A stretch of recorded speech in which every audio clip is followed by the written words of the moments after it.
Next item is the Pledge of Allegiance. Dr. Anderson, do we have anyone who might lead us in that? So we have students here today, but we do have our 20 under 40 administrators here. Please come forward, Dr. Archer and Mr. Gardner.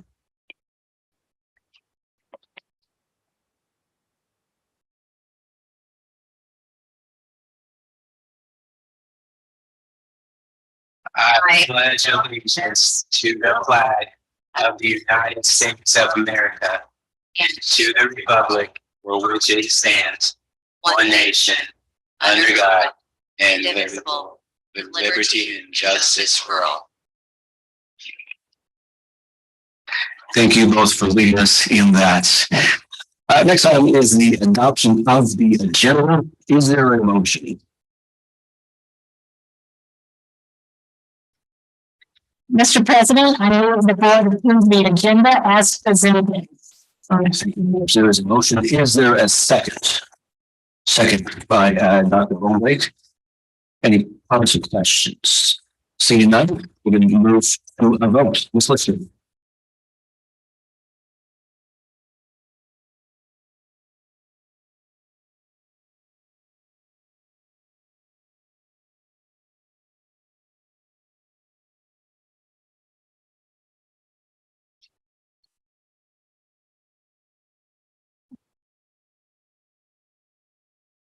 Mrs. Bowley, do you want to vote by hand? Thank you. All votes are in. Motion carries. Thank you very much. Next item on our agenda is school highlights. I'll go ahead and pass it over to Dr. Anderson. This is indeed our favorite time, or certainly is my favorite time. As we get started, we're going to start off with our very first highlight, which is Dr. Stegman. I'm going all out of order, so I'm throwing them all off. And I have to get my shirt, but I didn't have time to change. Good mercy. And so if you're John and I know, you've seen a lot of people wearing these Dr. Stegman Day shirts. So I'm going to turn it over to Mrs. Pomeroy. And she came Jana and strong with a lot of people in the ALS community. Ms. Pomeroy. And I believe we have a photo or two to pull up. We might from the event. And I'll turn it over to Ms. Pomeroy. Okay. Good evening, everyone. Thank you, Dr. Anderson and our Board of Education District Leadership. So honored and excited to be here tonight. If you've been in our district for any amount of time, you may have heard of our very own Dr. Stegman. So she is an instructional coach currently at Jardine Elementary, but she has been in this district for many, many, many years. She has served in many capacities, many buildings. She's very beloved across the district. And last year, about not quite a year ago, was diagnosed with ALS. And so at that time, she was very open and honest about her journey, and we surrounded her in love instantaneously. Honestly, Dr. Anderson really kind of led the charge with let's go, like let's wrap her in love, and what are we going to do? And so she self-proclaimed a Dr. Stegman Day very quickly. And we had a Dr. Stegman Day celebration on her birthday. March 31st will forever and always be Dr. Stegman Day. And then as a Jardine Elementary staff, something that we wanted to do was start an annual 5K walk. And so that has a lot to do with Dr. Stegman herself. Her family, her husband, Steve, is here tonight. Her two children, Liam and Ann Claire. Something that they do as a family very frequently and have for years is they hike. They travel, they hike, they go to national parks. They walk, they're very active as a family, but that is something that they do very consistently. On the shirt that we had for the 5K this year, that is a shoe imprint. This whole shirt was designed by our art teacher at Jardine Elementary, Bridget Lee, but that's the imprint of her favorite hiking shoe. So that had intention behind it. And so the Jardine Elementary community, we designed the shirts, we organized the walk, we organized the 5K, we advertised it, we posted it on our space. And tonight, what we have the great honor of doing, Dr. Stegman is so humble and so amazing that she absolutely positively at all times refuses. We do random fundraisers. We have these shirts that we're all wearing. These are Jardine Elementary specific shirts. I'm sorry, way back. And we got a little selfish about wanting to celebrate her, but we do things like paying for jeans days. If you want to wear Dr. Stegman shirt and jeans, we put in $5 and we donate to ALS.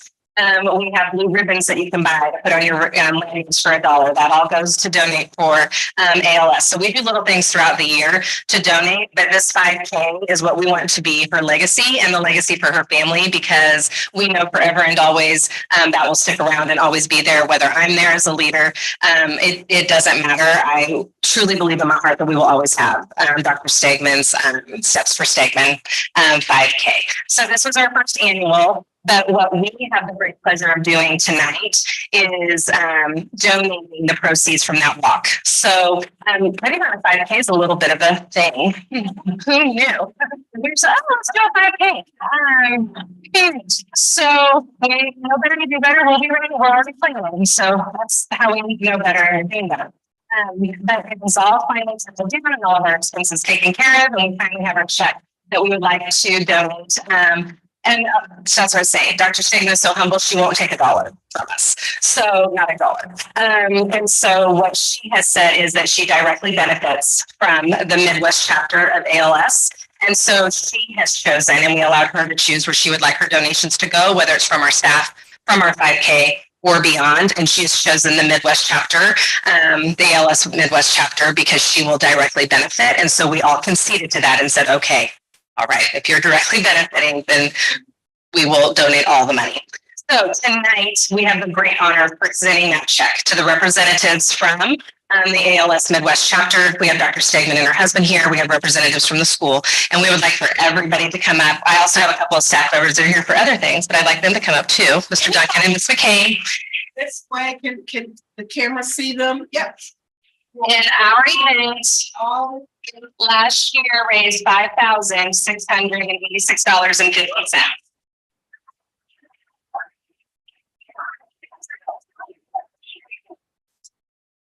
So we would like to donate this to you, the ALS Midwest Chapter Association. We would like to present this check to you for $5,686.50 in the name of Dr. Stegman on behalf of her Jardine School family.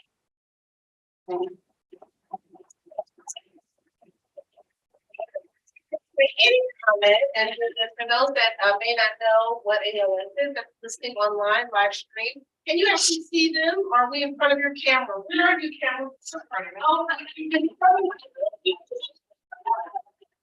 this is also an opportunity to inform the public as well. Well, and I appreciate that. I appreciate all you guys have done from the beginning of her diagnosis. People were contacting me can we get some education materials? What can we do to raise awareness, not just funds? And those are equally important. So, and for those that aren't familiar with ALS, it is a devastating disease that over time affects every voluntary muscle in your body. And so, if you live long enough with it, you will basically be paralyzed in your body, and you will communicate with a machine that you can use your eyes to do. And I have clients that have lived for years that, are paralyzed that way, and many that feel they're living a great life still. So the people that I've met through working with the association in the last 4 years are some of the most beautiful and resilient people. It's just amazing. And funds like this so much because we support the clinic. That's a multidisciplinary clinic that takes care of the patients, which is a really key program. And we have other programs where we grant quality of life grants to help with different expenses. We have loan equipment, communication, and other durable medical equipment, and and other tools when their hands aren't functioning well to help them maintain some independence, and just a lot of things. So this money will really help people like Bridget with some of the things they need and the support that they need. So we appreciate it. And often our board member has a question or two that they may want to ask. I don't know if they want to ask that, and I don't know that if there is an individual that's prepared to answer, but I'm going to turn it over to our board president. Any questions for the group here? Yeah, Ms. Moody. Dr. Stegman is such a powerhouse and encouraging others. And so I know you've been doing some experimental drugs. And so maybe someone could answer, it sounds like you're being somewhat successful and helping you a lot. So maybe somebody can explain to us these new drugs, which probably friends go to help our students or Do you want me to answer? I know a little bit. I don't know if her husband, okay, I figured. Love them so much. So she is doing some experimental therapies, a lot of infusions. She goes into kind of cycles. Sometimes she'll do them for several days in a row. But you just went for a doctor's appointment just this last week. And we all got a test of joy that said that she had a fantastic report. No regression at this time. She is right now the only struggle she really does have with her speech. I told her I just for the very first time couldn't understand sensation since late at night. I'm super tired. So I usually get to see her during the day. And so her speech is effective. And she tells us all the time, I feel great. I feel great all over. My whole body feels great. So she got a great report from the doctor. I think that the things that she's trying and infusions she's doing are definitely flowing. And making her feel stronger. And so we just love to hear the great reports every time she goes to the doctor. So I can't remember the athlete that we emailed, but there was that who has a machine that captures your voice. So she'll be able to use that machine and it'll actually be her voice. Every morning she's able to tape her voice. And so we emailed Team Gleason and we showed them the pictures and the video we made the very first week when we learned all this. And we were pouring love on her and he was thrilled that this was having this kind of impact. So this is what Love in Action looks like. What are the questions I've got? Sorry for the segments. What has it been like knowing that you have not just your family supporting you, but an entire school behind you? And Ms. Stegman, do you want to answer? Are you okay? Or I mean, it's awesome to know that she has such great support, from the school district and from all her coworkers. So it means a lot to the whole family. We do definitely appreciate that. So thank you all very much. We're definitely behind you. Thank you. all right, let's give them another warm applause. And you got in the photo, if you need them to come in just a little bit.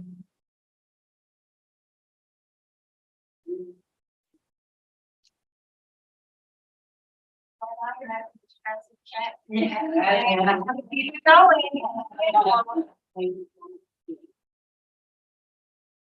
Thank you. And also we ask people to stay around for additional pictures. I think in this case, we know it's been a very long night for the Stegmans and family. So we certainly understand as you transition on with that. And they're leaving the big check here. They want the real check, I think. Oh, and they just give them the real check. Okay.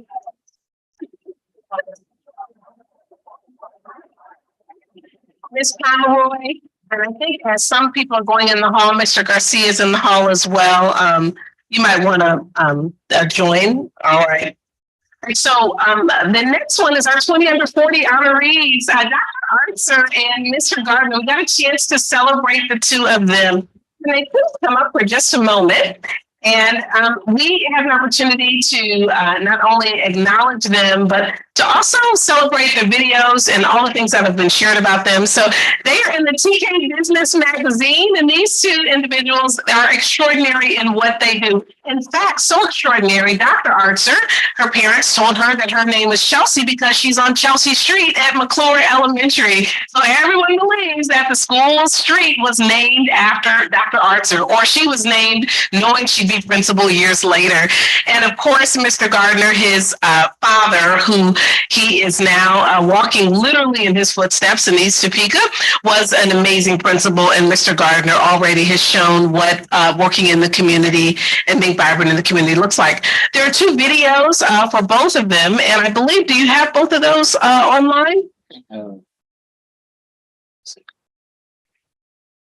And as those come up, and with those 2 particular comments, they have both received their acknowledgement at the 20 under 40. We're going to turn it over to the board if you have a question for either of these administrators so that you get a chance to acknowledge them here in this space.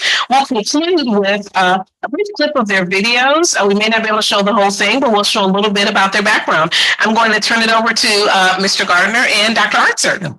Questions for these 2 individuals?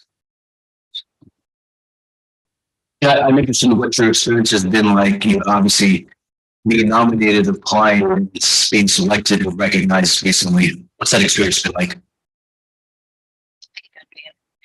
It is, I mean, just been so incredibly humbling and just an overall positive experience from the moment that Dr. Anderson and the leadership team came into the cafeteria to surprise me to the recognition last week. And I want to thank many of you who are in attendance. It means more than you will ever know, just to know all the support that I've been given throughout this process.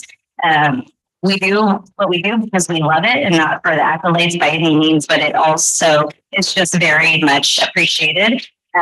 Just to have others recognize us for this great honor. And I'll just add to that. Yes, thank you for those who attended. And to me, it's just, I look around the room and many people in here are people who always believed in me. Started as a physical education teacher, to admin intern, to now principal. So I'm really just hoping to instill that same belief in our students at Ross that many in this room have for me. So thank you. Well, thank you. Any other questions for these 2? Well, we couldn't be more proud of you all to be among a group of amazing individuals, and look forward to you continuing to do amazing work in 501. Thank you. And with that, I see Dr. Gray said that that 20 reporters don't have the video, so they may not be released for us to show. Am I correct, Mr. Gowan? I don't have them, but I was looking at their website to see if they're released. Okay, they are not released yet. So here's the thing, if you look at our website and you're able to see on social media, and you have to follow us though, so you can see when that video is released, so you get a chance to see a little bit about both of these individuals who are exceptional. And this year is one of the few years where we've had 2 people to be the top 20 in Topeka under 40. 2 of them came from Topeka Public Schools. With that, again, let's please join me in giving them another applause.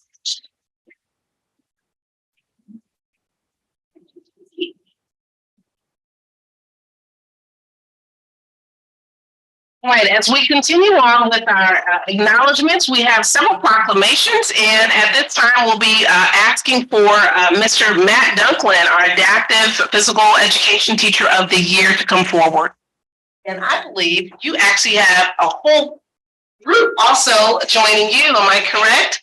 At least an organization joining you. I'm going to turn it over to the organization. Often we give the certificate, but he is so very special in being considered Teacher of the Year. We're going to turn it over to the organization who is acknowledging him. And can you share a little bit as well about the organization for those that are listening online? I'll turn it over. Well, thank you for having us.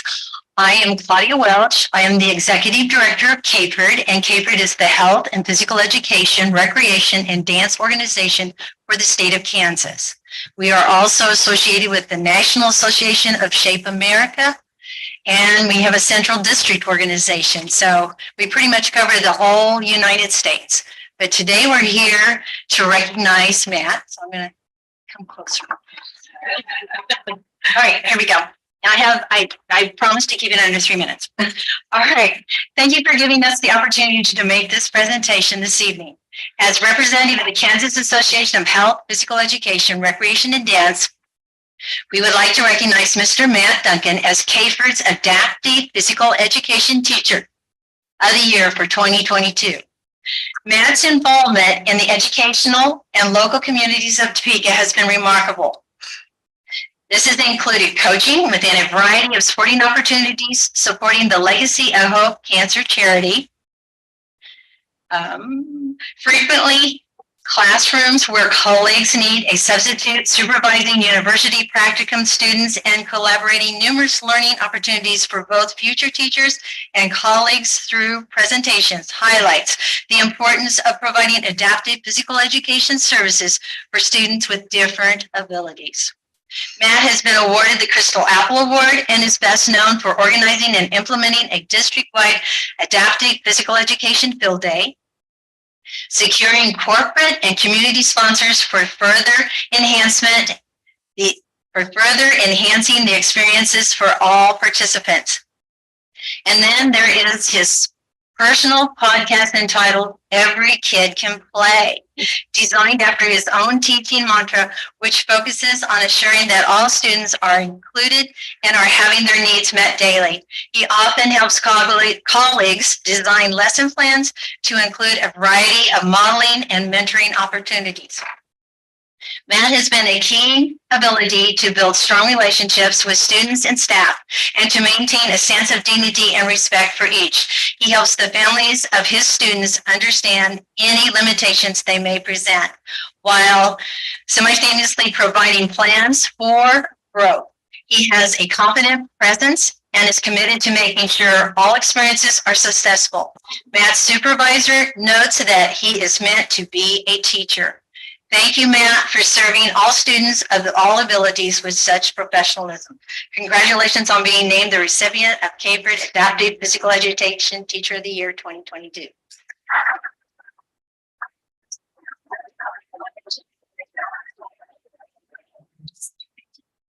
And often there are questions, or is there a question or two from Mr. Dunklin, and then we'll be taking a pause in about 5 minutes for a photo with you with the board.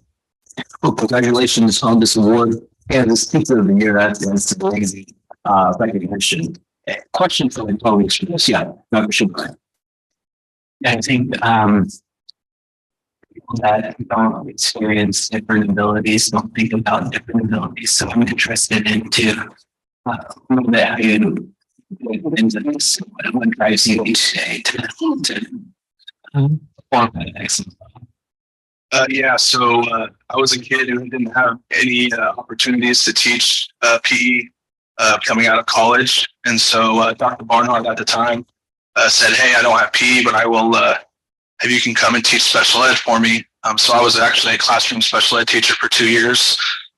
Ms. Wright, who was the adaptive PE teacher at the time, was going back into the classroom. And she suggested that I try for this job. And it was the best of both worlds. I fell in love with the kids. I fell in love with seeing kids that struggle in kindergarten, but are mainstreaming as freshmen. So stuff like that keeps you going. I'd say I had a kid who it took me 3 years to figure out how to get them to be successful. And I've had a lot of amazing people that have helped me go. I always say, 501 was the one. I just wanted a chance, and I appreciate all of you for giving me that chance because I knew I could teach. I just needed the chance, so I thank you all for that. Sorry. Yes, Ms. Stuart Kelton and Ms. Foley. Congratulations, and I'm so happy that you chose to be in schools. So I have two questions. One, where do you teach? Is my first question, so I'll let you go through that. So my role in this district is I travel all over the district. So I am a service on the IEP. So it's like vision or hearing services or speech services, occupational services or physical therapy services. My service is on the IEP. So kids qualify for my service. And so then I travel all over. I would kind of say Jardine has adopted me as their own because I teach JAG Academy. So I teach all of our JAG Academy students in PE. So I get to be around Jardine a lot. Then I also McClure is my West Side home because I had 5 kids I worked with when I first started at McClure with Mr. Losi, and I spent a lot of time there because those kids needed a lot of time. And that was kind of how.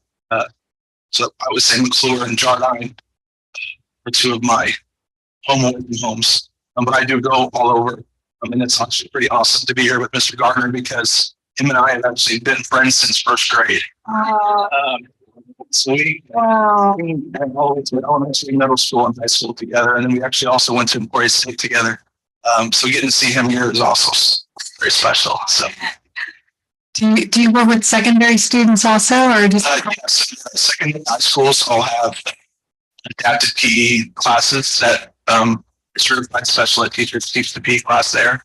And so we go in and we help support those PE teachers with lesson planning equipment, stuff like that. Thank you. And that was my second question was if you can just give us an example of like what an adaptive, like how do you adapt your curriculum for So, your for example, for bowling, if I know I have a student that needs help with bowling and they're doing a bowling unit, we have bowling ramps that we have purchased through grants. We've also had foam bowling balls that we have purchased through grants. And then we go and we help teach the paras and the special ed teachers and the PE teachers on how to use those. Thank you very much. Congratulations, and thank you to your organization for realizing what we already knew about our teacher. So thank you for recognizing him. So my question is, when and what made you decide to do an adaptive play day? So it's actually at McClure. They were building their new gym at the time. And so they had their field day at Hummer. And I had my five kiddos I started working with at McClure. Me and Mr. Losi were trying to figure out what's the way we could get our kids involved because they had field day all day that day. So just trying to figure out how we could get our kids involved in the lesson as much as possible. And then him and I decided that we should have peer mentors that go and help them. So we call our field day what is a unified field day. So all gen ed, so all of our special ed students that go to field day have the chance to have mentors that are gen ed students help them. Kid might not listen to what I have to say when I go in and work with them, but if their friend wants to help them, they might do what I asked the friend to do. And that was kind of how the day was built. I had amazing people that my paraeducator, Angie Ketterman, is phenomenal. Just don't tell her I said that, but she's phenomenal.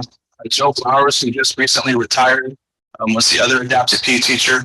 And then now we have Shane Miles, who is the Topeka High softball coach. He has taken on Joe's role this year as our other adaptive PE teacher.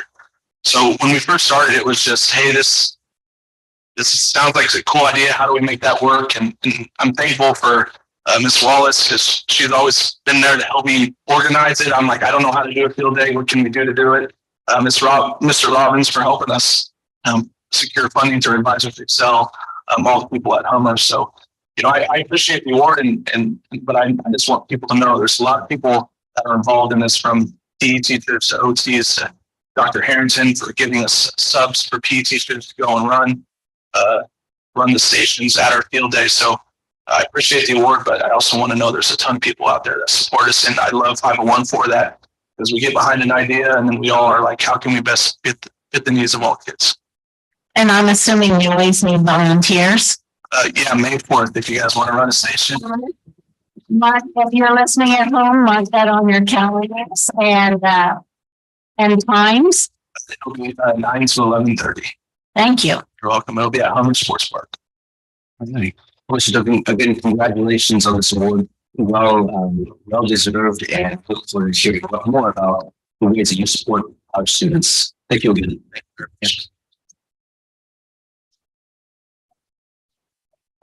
Again, in a few minutes, we'll be taking a brief break for a photo. We're going to move to our proclamations. And our first proclamation, we are celebrating American Education Week.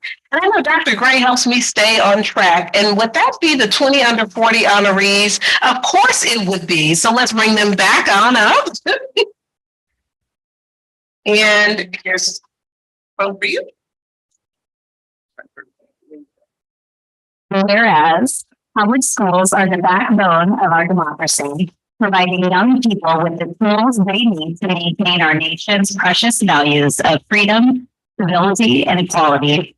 And whereas by equipping young Americans with both practical skills and broader intellectual abilities, schools give them hope for and access to a productive future. And whereas education employees, be they custodians or teachers, bus drivers or librarians, work tirelessly to serve our children and communities with care and professionalism.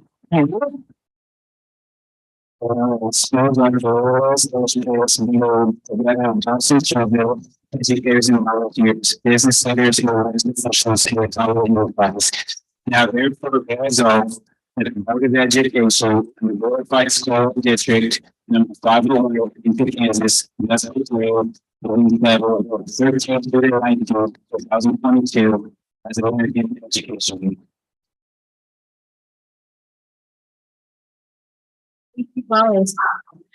In our next proclamation, we'd like to have come forward Karen Sheets. She is the supervisor and the coordinator for all of our school psychologists and a pretty amazing individual. Anytime there's a school crisis or a question about social work or partnering for our mental health day that we'll have coming up for suicide awareness, that's Ms. Sheets. So we're going to turn it over to her to read the proclamation. And if you have questions at the very end, that's a good time to ask those. Ms. Sheets.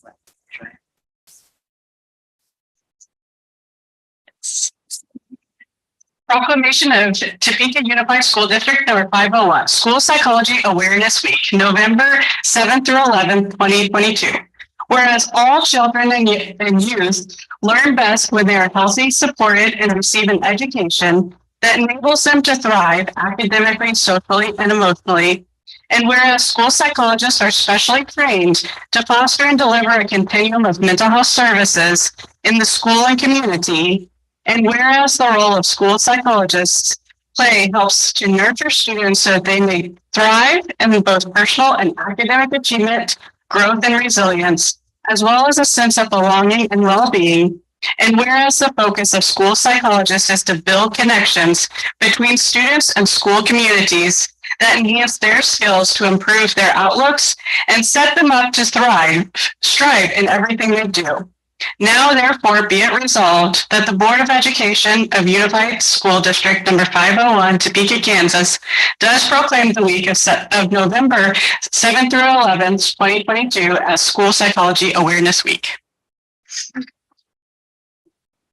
And Ms. Sheets, how many school psychologists do we have for the purpose of the board to know that? And if any are here and you'd like for them to stand, now's a great time. We have 16 school psychologists, and then we have 2 contracted that help us out a little bit. And unfortunately, none of them could make it tonight. But thank you for recognizing us.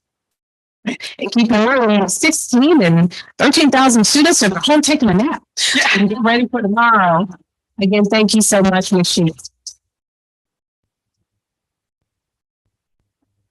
I believe, and Dr. Graham Jones making sure those are all the highlights. All right, so we can take a 3-minute break for the board to have a photo with some of our distinguished honorees. And it sounds like John Ine and McClure will both be with our Teacher of the Year. Our Teacher of the Year, there you are. We're going to start with that during American Education. We can go from there. All right, come on up.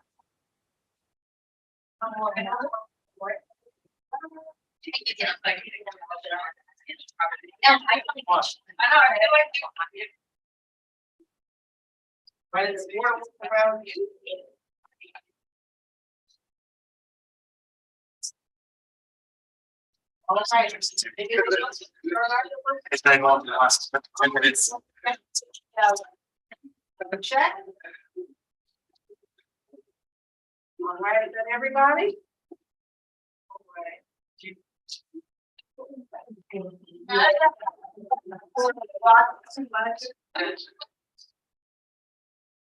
There we go. Everyone look right here. And one more down.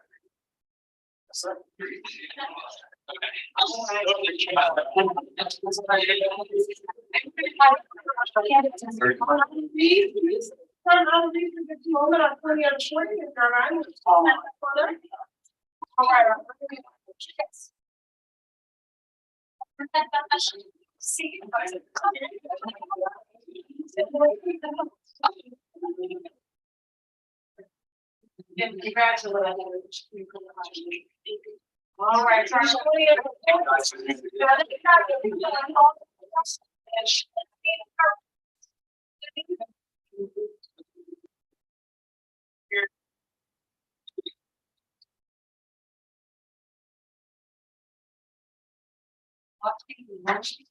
Yeah.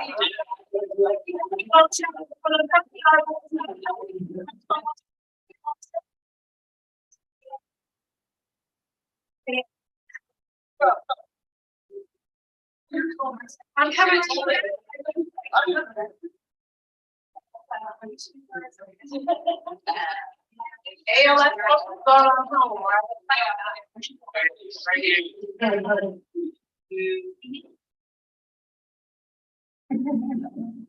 Did she? Are you?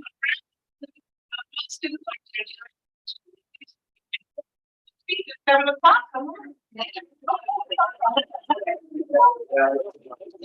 Come on.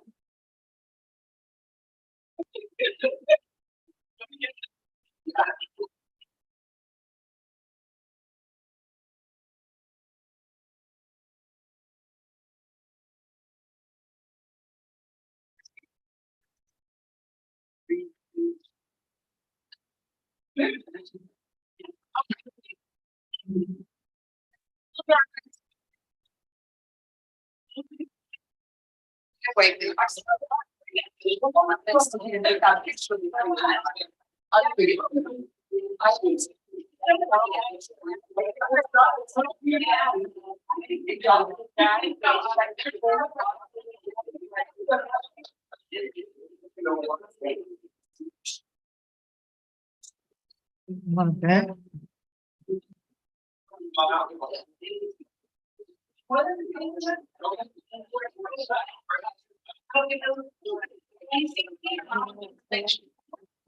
You just need to press the button. all right, that concludes our highlights. All right, thank you very much. Next item on our agenda is public comments. Mr. Do we have any public comments today? Mr. President, we do not. Okay. Thank you very much. Moving on, we are at disposition of business by consent. Do you have a motion? Mr. President, I move the board approve the items of business by consent as presented and authorize the board president or superintendent to sign the special projects and purchasing contracts for and on behalf of the board. We have a motion. Is there a second? Second, Mr. Stuart Kimmel. Comments or questions? See, now we'll move to a vote. Ms. Lister. The vote is open.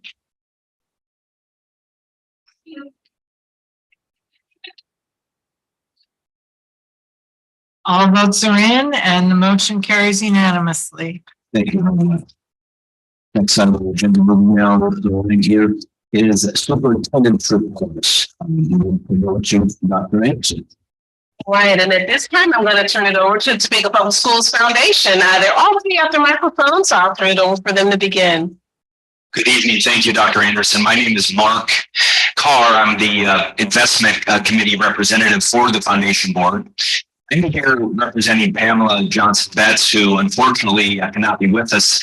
As a matter of fact, she is the honorary chairperson of an event tonight called Women Who Have Changed the Heart of the City. So she would love to be here, but she sends her regrets. My job is to introduce our investment team that is currently managing the sports park account. I'd like to introduce from Clayton Wealth Partners, Jim Walden, who's the chief investment officer, and Barbara Duncan, who is the senior wealth advisor. So I'll turn it over to Jim and Barbara. Thank you, Mark. Good evening. Thanks for having us. So much of the narrative around the economy this year has been centered around inflation at 40-year highs, along with the Federal Reserve raising interest rates to tame that inflation. And such a combination creates a very difficult environment for investors. In fact, the S&P 500 entered a bear market this year, down 25% from its all-time high in January. And now, bear markets in stocks aren't that unusual. We typically see them on average once about every 5 years as part of the normal ebb and flow of the economy.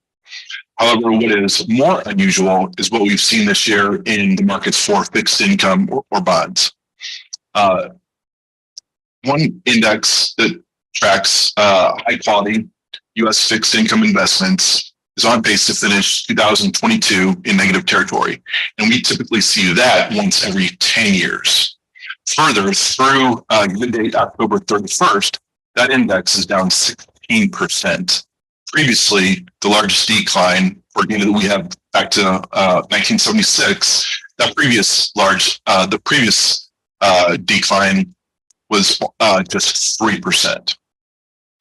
So when we built a difficult hand like that, our goal is to take that hand and play it in as positive a way as we can. Throughout the year, we have been positioned defensively. And as part of that, my colleague Barbara Duncan will show exactly how we've been positioned. We've been targeting and holding as much cash in portfolios as allowed under policy. So we have not been able to avoid losses in the accounts. However, we have been able to mitigate them. I wanted to just take you through the few pages that you've got pulled up to kind of show you Sports Park, and then we've also included the Highlander Fund, which, as you know, helps provide scholarships. So the first page that's up is just the sort of historical look at Sports Park, going back to 2005. And the nice thing about this chart is that you can see that even though its purpose is to support the sports park and pay for expenses, which it does, is it's still been able to grow over time. If we go to the next page, that's a lot more detail about what we've seen happen this year. You can see the pie chart, that's the allocation, and you can see the high cash position that is there that we've had most of the year. So when we look at the performance, which is the lower right-hand side for the year, it is negative. But what we like to see is that it is less negative than the benchmark, which means our positioning has helped. And then when we go out to 2013, which is really as long as we've been managing the portfolio, the long-term average is about 5.5% annualized. Which helps show that the 5% sort of spending policy that you have on this account makes sense even with the volatility in the market. The next page is just a look at the Highlander Fund. This hasn't been around as long. It started in 2017 and helps support scholarships. So you can see, again, it's been impacted as well this year, but it's still up from where it started, which is what we like to see.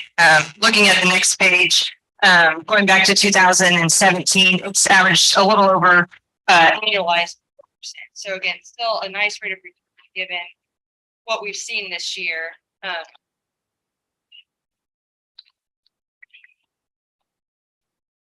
Thank you.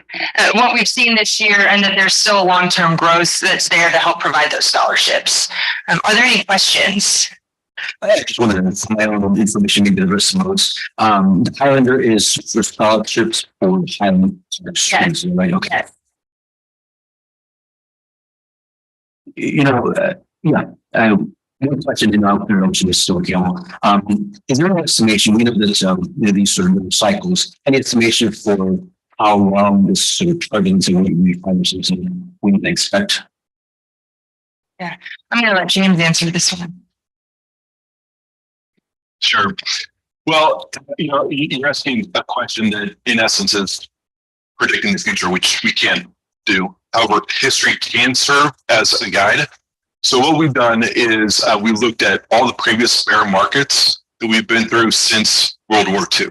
We stopped with World War II because previously the Federal Reserve acted in such a different fashion that it just isn't relevant.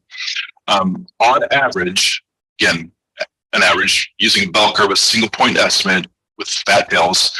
On average, bear markets from peak to trough are typically declines of about 33%. And from the January high to the low that we experienced this year so far was only 25%. So that suggests that if history is a guide, there perhaps is a little bit more downside to go. Further, in terms of duration, looking at the calendar, on average, those previous bear markets lasted about 15 months. So that would suggest, as a single point estimate, an average bear market would seek to find its bottom sometime in the spring of 2023.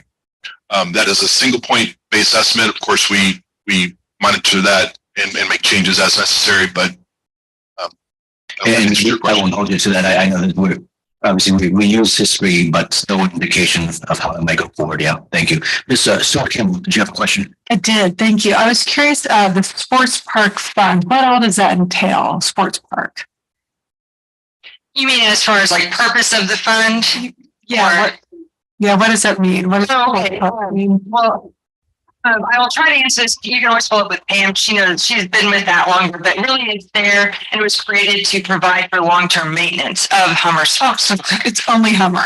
Yes, it's only Hummer. And so the money belongs to the boards that they've entrusted the foundation to manage it for them. Okay, Yeah. thank you. Other questions? Yeah, Ms. Moni.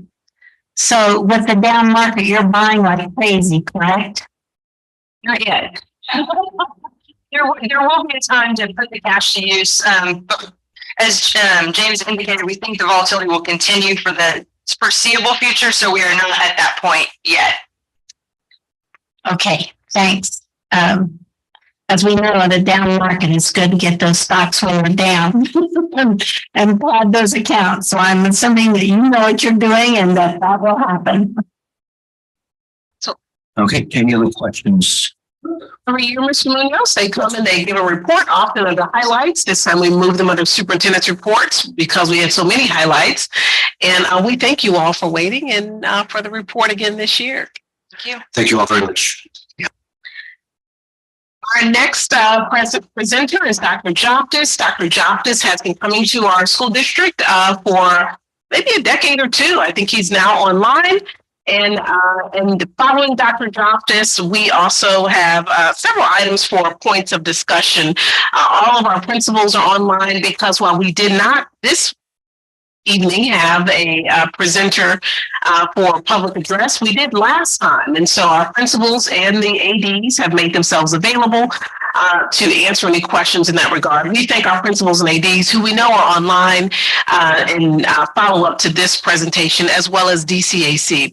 All right, so we're going to turn it over to Dr. Joptis, who paid a visit to the district. For you to be, for those that don't know, Dr. Joptis has been coming for a couple of decades, but the last 7 years has been really focused on strategic planning and looking at the district and doing a bit of an audit of the district and then giving a report about that. Dr. Joptis will also share a little bit of history in terms of his prior visits so that everyone listening knows the perspective from which he brings. I'll turn it over to you. Thank you, Dr. Anderson, and hi, everybody. It's great to be here.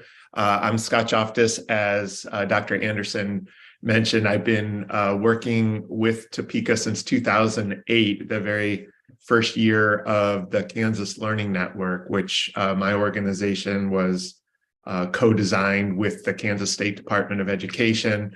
We worked there for, I guess it was 5 years. And then when Dr. Anderson first came on as superintendent in Topeka Public Schools, she asked us to come in and do a needs assessment and support strategic planning. We also were supporting some of the work around the special education department. Dr. Alexa Posny was supporting of that work. And it's been such a pleasure working with Topeka Public Schools and Dr. Anderson. We've really gotten a chance to see it grow and become the really great district that it's become. And it's great to be able to come back and check in every few years and see all the great things that are happening. I should also mention that in addition to being the co-founder and president of 4 Point Education Partners, I'm also, for the next few days or so, a board member as well. So I was appointed in December of 2021 by the current Montgomery County Board of Education in Maryland. We're the 14th largest district in the country, when a board member unfortunately passed away unexpectedly. And so I'm now completing her term. We just had elections and I'll be stepping off in the next week. So I definitely understand the position you're in. In fact, I just left a board meeting of our own about an hour ago. So bring that experience as well. So For this review, Dr. Anderson asked us to come in and conduct a very high-level review of district progress and ongoing challenge since our last review, which was 3 years ago, and then to provide some recommendations around improvement. To do so, we collected and analyzed a lot of existing information that Topeka Public Schools provided us. We conducted virtual interviews on August 4th and September 15th with staff, teachers, principals, and district administrators.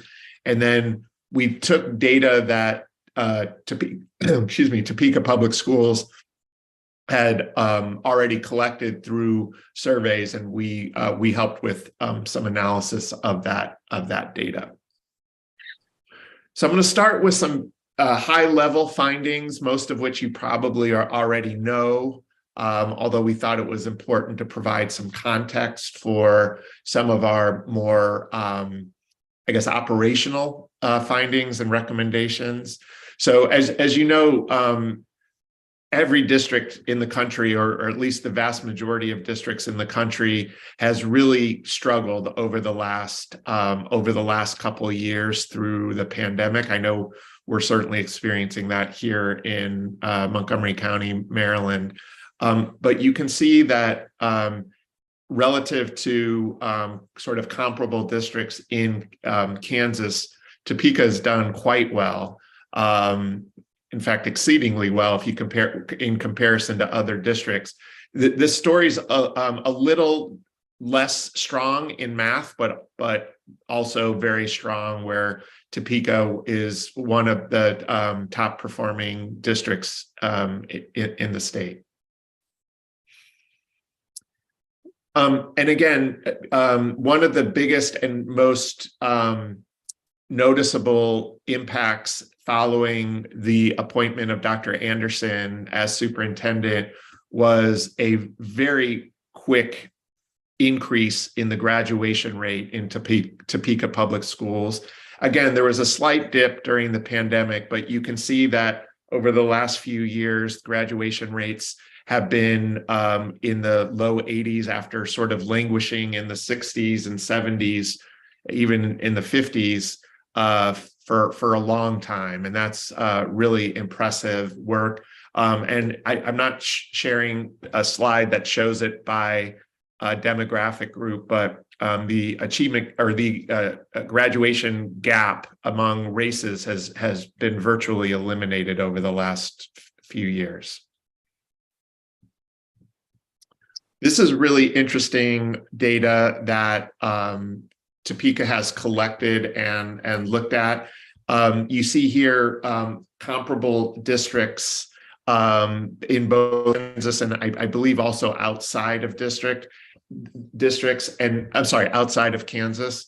And you can see here the rate of success that is being tracked beyond post-secondary. And again, Topeka, compared to the comparison districts, is far ahead and doing quite well. That's not to say there's not room for growth, but in terms of comparisons with similar districts, it's doing very, very well.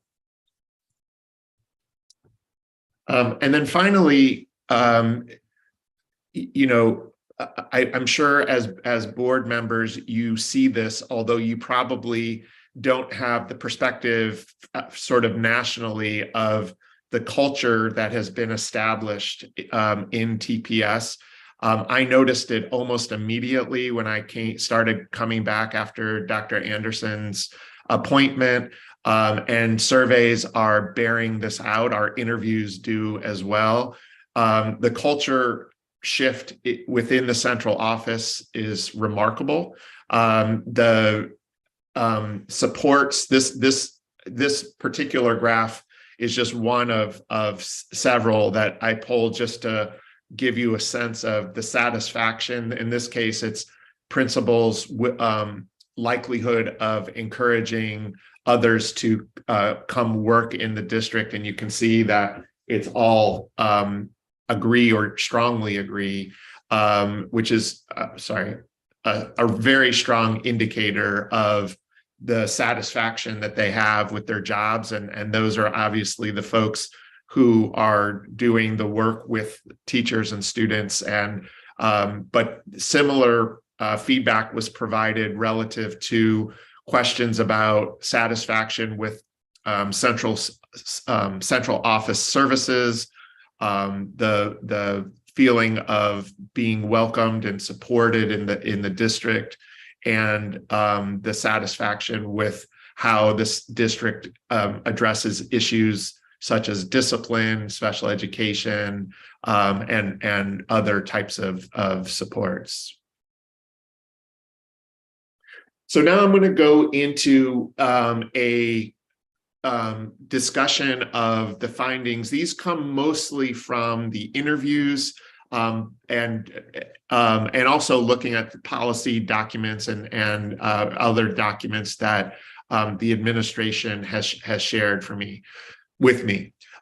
So the first one I kind of just spoke to at a high level, which is that the district has really fostered a remarkable shift in culture around instructional and school improvement. And it's really built around a number of high leverage strategies that virtually everyone I talked to could list and describe and understand that these are the primary drivers of improvement in the district at sort of a systems level, which is not typical. Often when you go into districts and ask principals and central office administrators and teachers, you get very different answers about what some of the key levers of improvement are. But in Topeka, as you can see, there was really a lot of consistency around the ideas of curriculum design maps, a very, very clear instructional focus, using classroom observations to solidify that focus. I'm not sure if that's the right choice of words, but to really support that focus around teacher clarity, student engagement, visible learning, and rigor. Multi-tiered systems of support, or as they're referred to by Topeka, the CI3T. The use of instructional coaches that provide a lot of support and are driving a lot of the instructional improvements. The use of professional learning communities in every schools, and the school visits and data consults, which are really unique. Well, it's not unique because other districts use it, but the degree with which they are used to support and drive the improvement process across schools is unique, and is something that I learned from and use to support other districts in doing similar types of work. There are a few recommendations that came out of this set of findings. The first one is to develop some type of graphic or framework that captures this, because while people can describe it, we find that it's helpful for stakeholders to really understand the key levers of that are driving the success through graphical terms. I'll share with you in a moment an example of one that we've created for a district. It's not hard to do, and it really helps with the communication around what some of this work is. Ensuring consistent implementation of this framework, especially at the secondary schools. This is pretty common in districts that it typically getting reforms to take hold is not easy, but it's relatively easy at the elementary schools. Secondary schools tend to lag. And I think that's can be said to be the case in Topeka as well. Some really good work is taking place at the secondary level, but really making sure that some of these key levers are taking place there is kind of the next step of the work. We thought also that having some common formative assessments, this would really support the implementation of curriculum, because the current use of assessments, obviously the state assessment, but then also NWEA's MAP assessments, are not aligned to Topeka's curriculum. And so having a tool that is assessing implementation of the curriculum and assessing students' understanding and mastery of the curriculum is really important. Special education continues to be somewhat of a pain point in Topeka. I'll talk about that from a slightly different perspective. But in the meantime, the district is doing really good work in building the capacity and sort of changing the job description of consulting teachers to really make sure that they're serving both students and supporting both special education teachers and general education teachers in improving the instruction delivery for students with disabilities. That work should continue and is really important work. And then there's a really big transition about to take place, or maybe it's even started to take place already, in shifting the large amount of data that Topeka Public Schools has previously collected and had and used effectively, but making it more accessible through a single point data warehouse using Synergy as the platform. So that's going to be something to keep a close eye on to make sure that all goes well. This is an example of the framework that I was mentioning, the graphical representation. This was done, we did this for Fayette County, Kentucky, which includes Lexington. And you can see that there's some similarities here in that there are professional learning communities they defined as a key lever. You can see this focus on equity and the use of data on this sort of left corner of the dark blue, and then the teachers using their version. This was Bensalem, Pennsylvania, which is just outside of Philadelphia, where they're using their version of MTSS and Avid.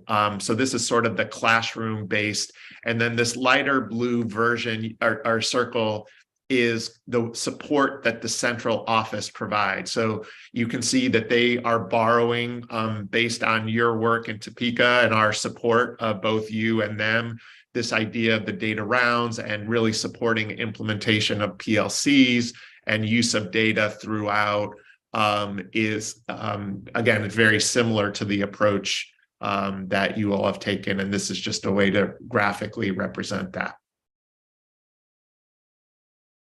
The second finding has to do with the other key initiatives that are outside of those sort of high leverage strategies that I mentioned. These are obviously critically important, but we kind of view these as separate from sort of the core reform work, but again, critically important. Here you can see the fact that pre-K has been expanding and is really constrained only by the district's ability, and this isn't just Topeka, this is a nationwide challenge, to hire teachers who are dual certified in both special education and general education, which is necessary given the population that that's being served in the pre-K program. Continuing to expand the TCALC model, which we really believe is potential, if not actual, national model in terms of career pathways and providing a sort of college preparatory track beginning in middle school. Implementation of the individual plan of study for all secondary students, which is almost universally implemented, which is a really impressive feat. Other districts have tried these types of things and get much less implementation success, I guess. And then providing very intense and supportive wraparound supports in about half of the schools in the district, which is really not only reduced homelessness significantly, but provides a range of other supports that are intended to remove the barriers that students have for learning and success in school. And then the dual language program, which is demonstrating significant results and has been nationally recognized with the Magna Award. So a few recommendations that go along with those. Really continuing to work at the pre-K level with the behavioral screener. Again, I'll talk about this on the next slide, but a lot of children are being identified with a disability in pre-K. That may be appropriate, but as I'll discuss in a moment, the rates of identification of special education continue to far outpace sort of national and state averages, and work already being done by the central office has found that many of those children are being identified early, so in pre-K, and that needs to really be looked at and make sure that that's being done appropriately. The question I had is the success of the wraparound services in half of the schools, looking at whether that can be expanded. You serve a very large percentage of students who come from low income families, and providing those supports in additional schools could really be another really high leverage, another high leverage strategy. And then considering hiring an additional teacher as part of the College Prep Academy at TCAL, and also a counselor. Right now, students in the College Prep Academy rely on counselor support, both for academic advising and sort of mental health supports from their home schools. And they're not always getting, being out of those schools a lot, they're not always getting the same level of attention as children in the home schools are getting. And then really working with colleges and universities to address this challenge around preschool teachers having that dual, or I guess it's called the unified credential for those who qualify for at-risk in the preschool program. So to conclude, I wanted to identify some challenges. So the first two findings were really focused on the really great work that Topeka is doing, along with some recommendations for how to leverage those strengths further. Here, I wanted to identify some challenges and also to provide some recommendations. So the first one, this is one that was mentioned the most by those I interviewed. And again, this is very common across the country. I know we're having a huge conversation about it in our district in Maryland, but this idea of addressing the trauma of students. This was an issue for all of us going into the pandemic, and the pandemic has only worsened that trauma for many, many families and children. Topeka does an amazing job and has an amazing amount of resources leveraged or applied to address this, and just continuing that work and really making sure that we're getting the impact that we're hoping for. And as I mentioned before, considering the wraparound services and supports beyond the existing schools that have those in place. The second one I wanted to mention is just the fact that this is a brand new Board of Education, and everybody comes to the board, including myself, with their own perspective and running on particular platforms and making some promises to community members. It's really important that as a board, we continue the path that the district is on, and not to undermine the work. You know, there are obviously opportunities for tweaks and bringing your own policy priorities and budget priorities to the work, but I would really encourage this board to the extent possible, continue the work that's going on. It's a really great success story, and we want to try to keep that momentum moving forward.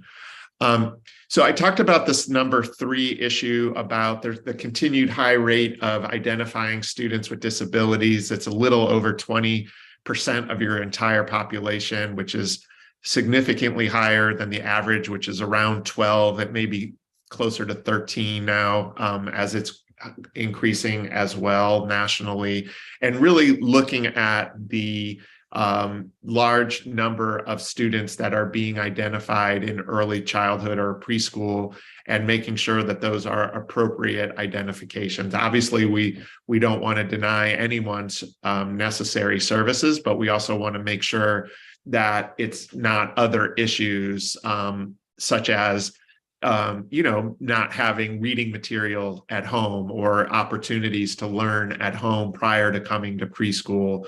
We don't want to identify those children unnecessarily with something like a learning disability or an emotional disability, if it's something else. The next one is really looking at chronic absenteeism. And again, this is an issue that Topeka has struggled with even prior to the pandemic, and certainly the pandemic has made that much more of a challenge. And again, it's a challenge that you all serve with many districts, including mine, across the country. I think with the trauma that I discussed comes this attendance. And it's not just the trauma of the children, it's the trauma of their families, whether it's loss of a job or loss of life or health. Those are things that will obviously lead to chronic absenteeism or absenteeism across the board, and we need to find ways to address that. Again, Topeka has a lot of strategies in place. It was doing work that really was reducing that significantly prior to the pandemic, but unfortunately it has bounced back up, and it's something that we need to sort of redouble our focus on. Number 5 is one that I might point to as being the single biggest concern that I personally have. As you know, one school was closed this year. There are probably at least 1 or 2 others that could be considered within the near future for closure. So really paying attention to that and thinking about or developing a plan going forward, because these are obviously very painful decisions for boards, for administration, and most importantly for families that are impacted by schools that have these declining enrollments. For number 6, it's HR in particular is an area that has just not kept pace with the sort of modern approach. And I'll say a couple of things about that. First of all, it just makes for very hard work on the part of staff, because there aren't as effective systems in place. And so they kind of have to, I want to say, reinvent the wheel frequently, and to do the work that often nowadays many modern software programs handle much more easily. But the second factor is that we're in the midst of a shortage of all types of staff, teachers, paras. In my district, it's bus drivers and other support personnel. And having an outdated HR system puts Topeka at a competitive disadvantage in terms of recruiting and retaining high quality staff across the board. And to me, that's the most important argument for addressing that as quickly as possible. I know this district is planning a shift in its software platform to support HR. So this would actually be a really good time to examine some of the systems that go along with that and make sure that we're working on all cylinders. And then the last thing is just really, again, the pandemic, Topeka has always been sort of out front in terms of having access for students and staff to technology. But that access and that increasing access increases the security risks that are available. And paying attention to that when you get around to budgeting and strategic planning, and not forgetting that, as I think, or overlooking that, as I think a lot of districts tend to do, is going to be really, really important. So with that, I will pause and just allow the board to have discussion, and I'm happy to answer any questions. Thank you very much. Dr. Bowman, do you have a question?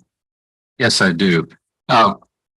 One question, I just want to try to quote, drill down on some of this. For example, outdated HR and finance systems. How is it outdated? Does that mean we just don't have enough money to pay people to entice them to stay or improve their education? What does that mean? So it means that as of right now, the software system, as I said, is in the process of being updated, and that is, I would argue, overdue, and it's good that that district is doing that.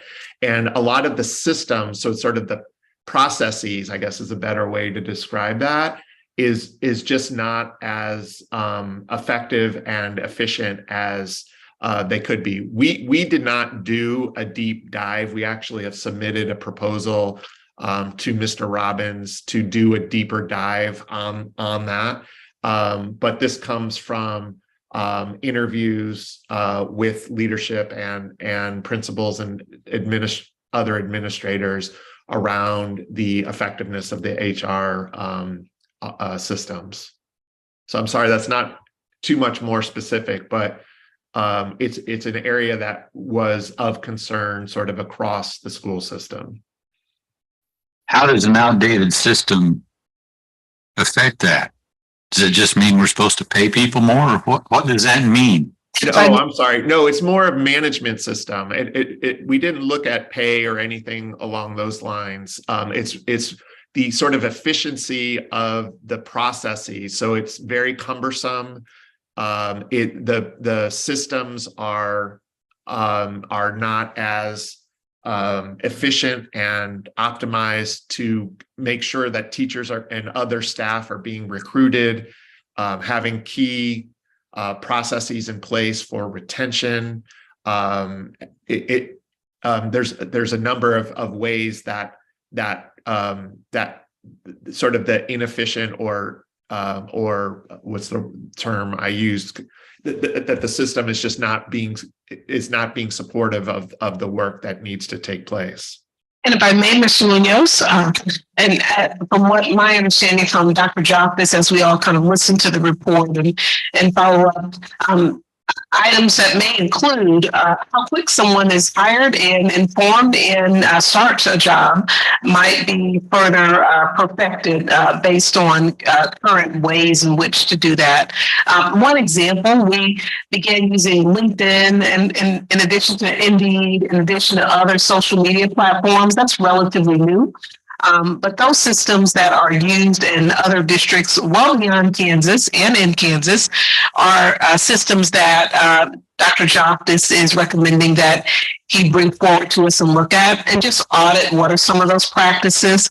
Could we be utilizing staff in some other ways, even during recruitment fairs, that might further leverage technology and other items to enhance what we're already doing.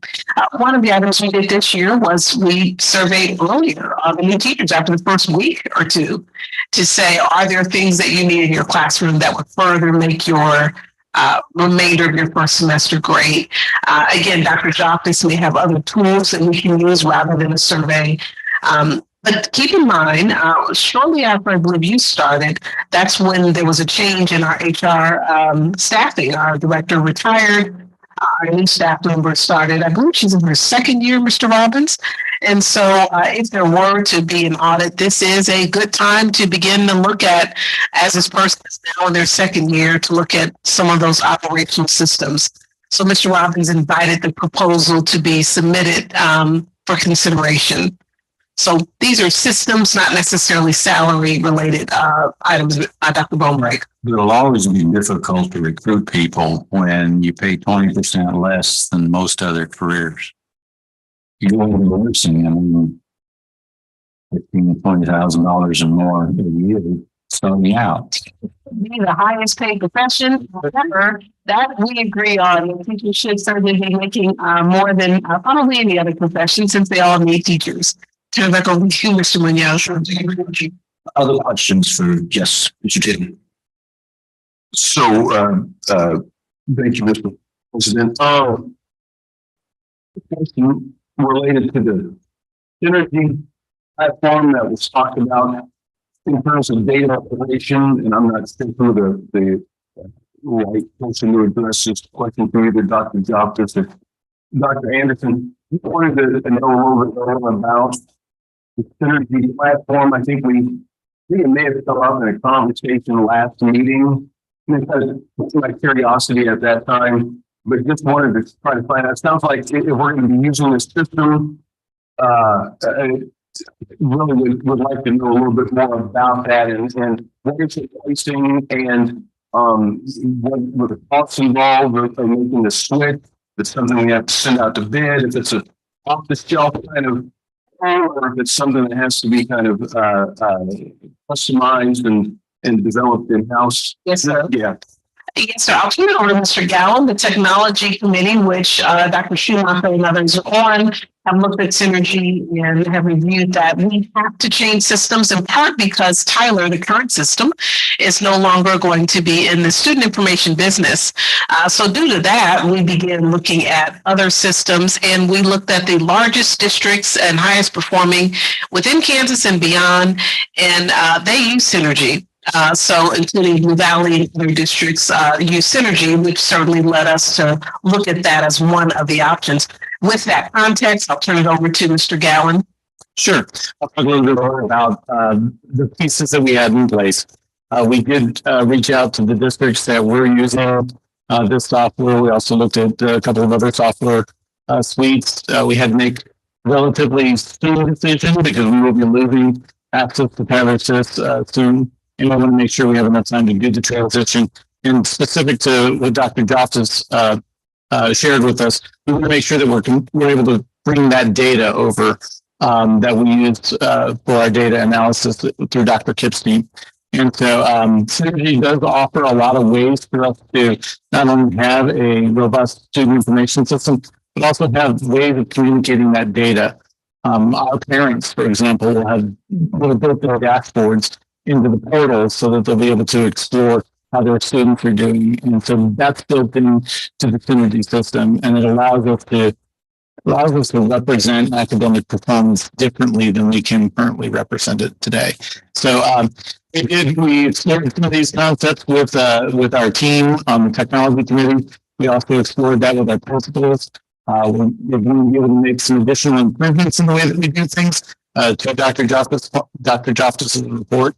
For example, special education will be able to be done differently in Synergy than we're presently doing it, and that will improve and streamline some of our processes. Okay, thank you. So you said that we would need to make a transition soon.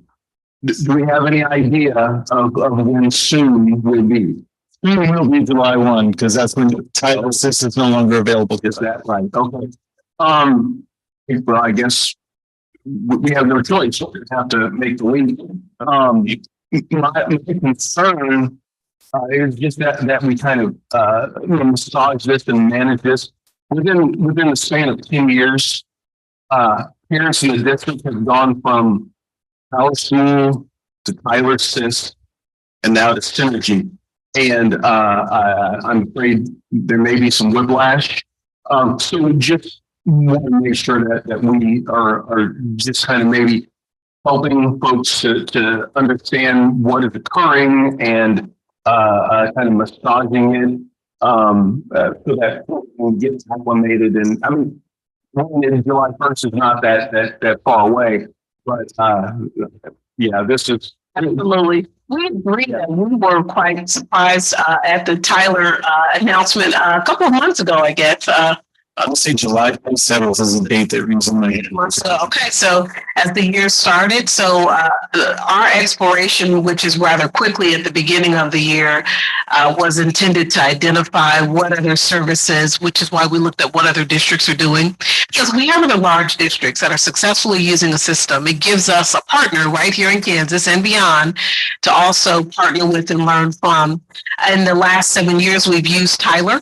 And we, when we transitioned, I actually kept our school and Tyler at the same time for a year, which is I prefer to do business, so that we're running parallel systems and can compare, and it's affirming. We are in a position in which they are no longer in the student information business. Therefore, we have adjusted rather quickly. So identified a system, and now we really are in the training phase of making sure that our staff is prepared to transition. So the January staff development day, the past staff development day, synergy has been addressed in those spaces. It will be addressed again. It'll be addressed in April. Communication is prepared after the January date, because all staff would have, and teacher staff would have been allowed to see synergy and had an overview. And so parents will receive that information. There may be some growing pains, but we intend to reduce that to the extent we can, and using some of what we've learned from other surrounding districts, what we will continue to learn so we can reduce that. We're excited about the platform, so you'll get a chance to see a demo of it in January as well, and a little sandbox that we shared with our principals. Okay. I'm going to stop there, as I know we have several other presentations. Ms. Moe. I'm sorry, Dr. Anderson, I just had a question to our doctor here. So I was wondering if you could explain to me what your interviews look like, and if they're safe spaces and you feel like you're getting accurate information during those interviews of staff and principals, et cetera. How secure are you feeling that you're getting appropriate information? Realistic information? Yeah, no, that's a great question. Thank you. So these were conducted virtually. So it wasn't as, intimate as, typically we would be doing. But I think people felt very safe. I know some of the people from past years. I think people shared information very willingly and transparently, and we had some really, really good conversations. Well, you should know that the administration doesn't attend those. We don't create the Zoom or the interview virtual opportunity. That's all done by the outside agency. And he sends those Zooms and so forth. So that's just an added piece of context. And staff and principals feel safe with their responses, not coming back to their bosses or whatever, that there is a safety zone there using this company. And I will turn that over to Dr. Joftis to really kind of speak to, since he's the one kind of in this space. The nice thing about Dr. Joftis, he was here well before me, and he's, so some people know him over time, and that's one piece. But we intentionally don't attend those or sit in those spaces in person or virtually, or arrange the virtual opportunity. Yeah, and the other thing I would say is, as I sort of mentioned, kept sort of comparing Topeka favorably to other districts. We do this work all over the country, and people tell us stuff, right? I mean, we do make it clear that the information that they're providing is anonymous and confidential, that we'll just be sort of talking about themes at a high level. And believe me, people will describe challenges when they are there.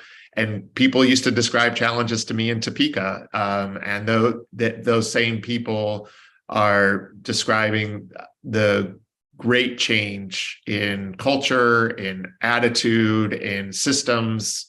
So I think you can feel very confident in that.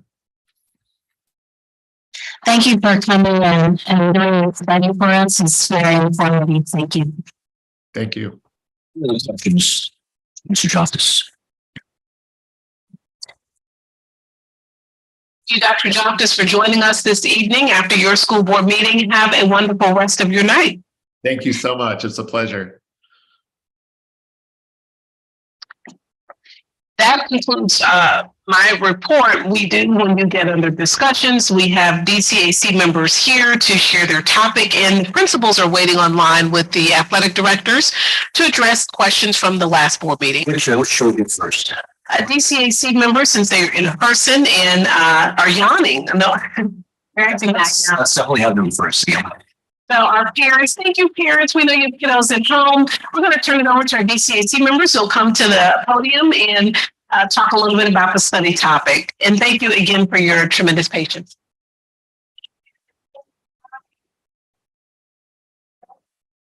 Here we go. Hi, everybody. My name is Sasha Fishmary, as Dr. Anderson mentioned. I am the DCAC president this year. Next to me, I have our secretary, Mr. Michael McGuire, and we are very excited to be working together this year.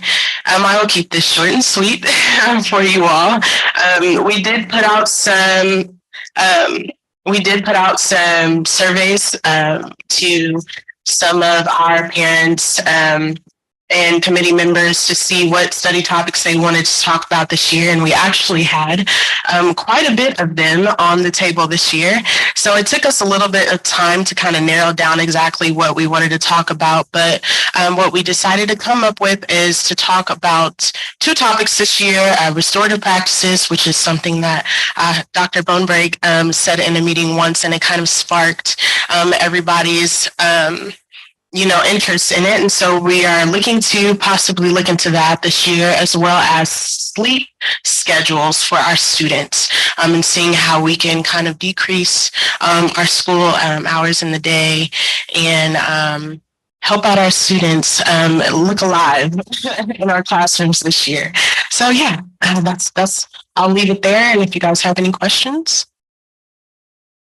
Any questions? Anything you'd like to add to you want to share?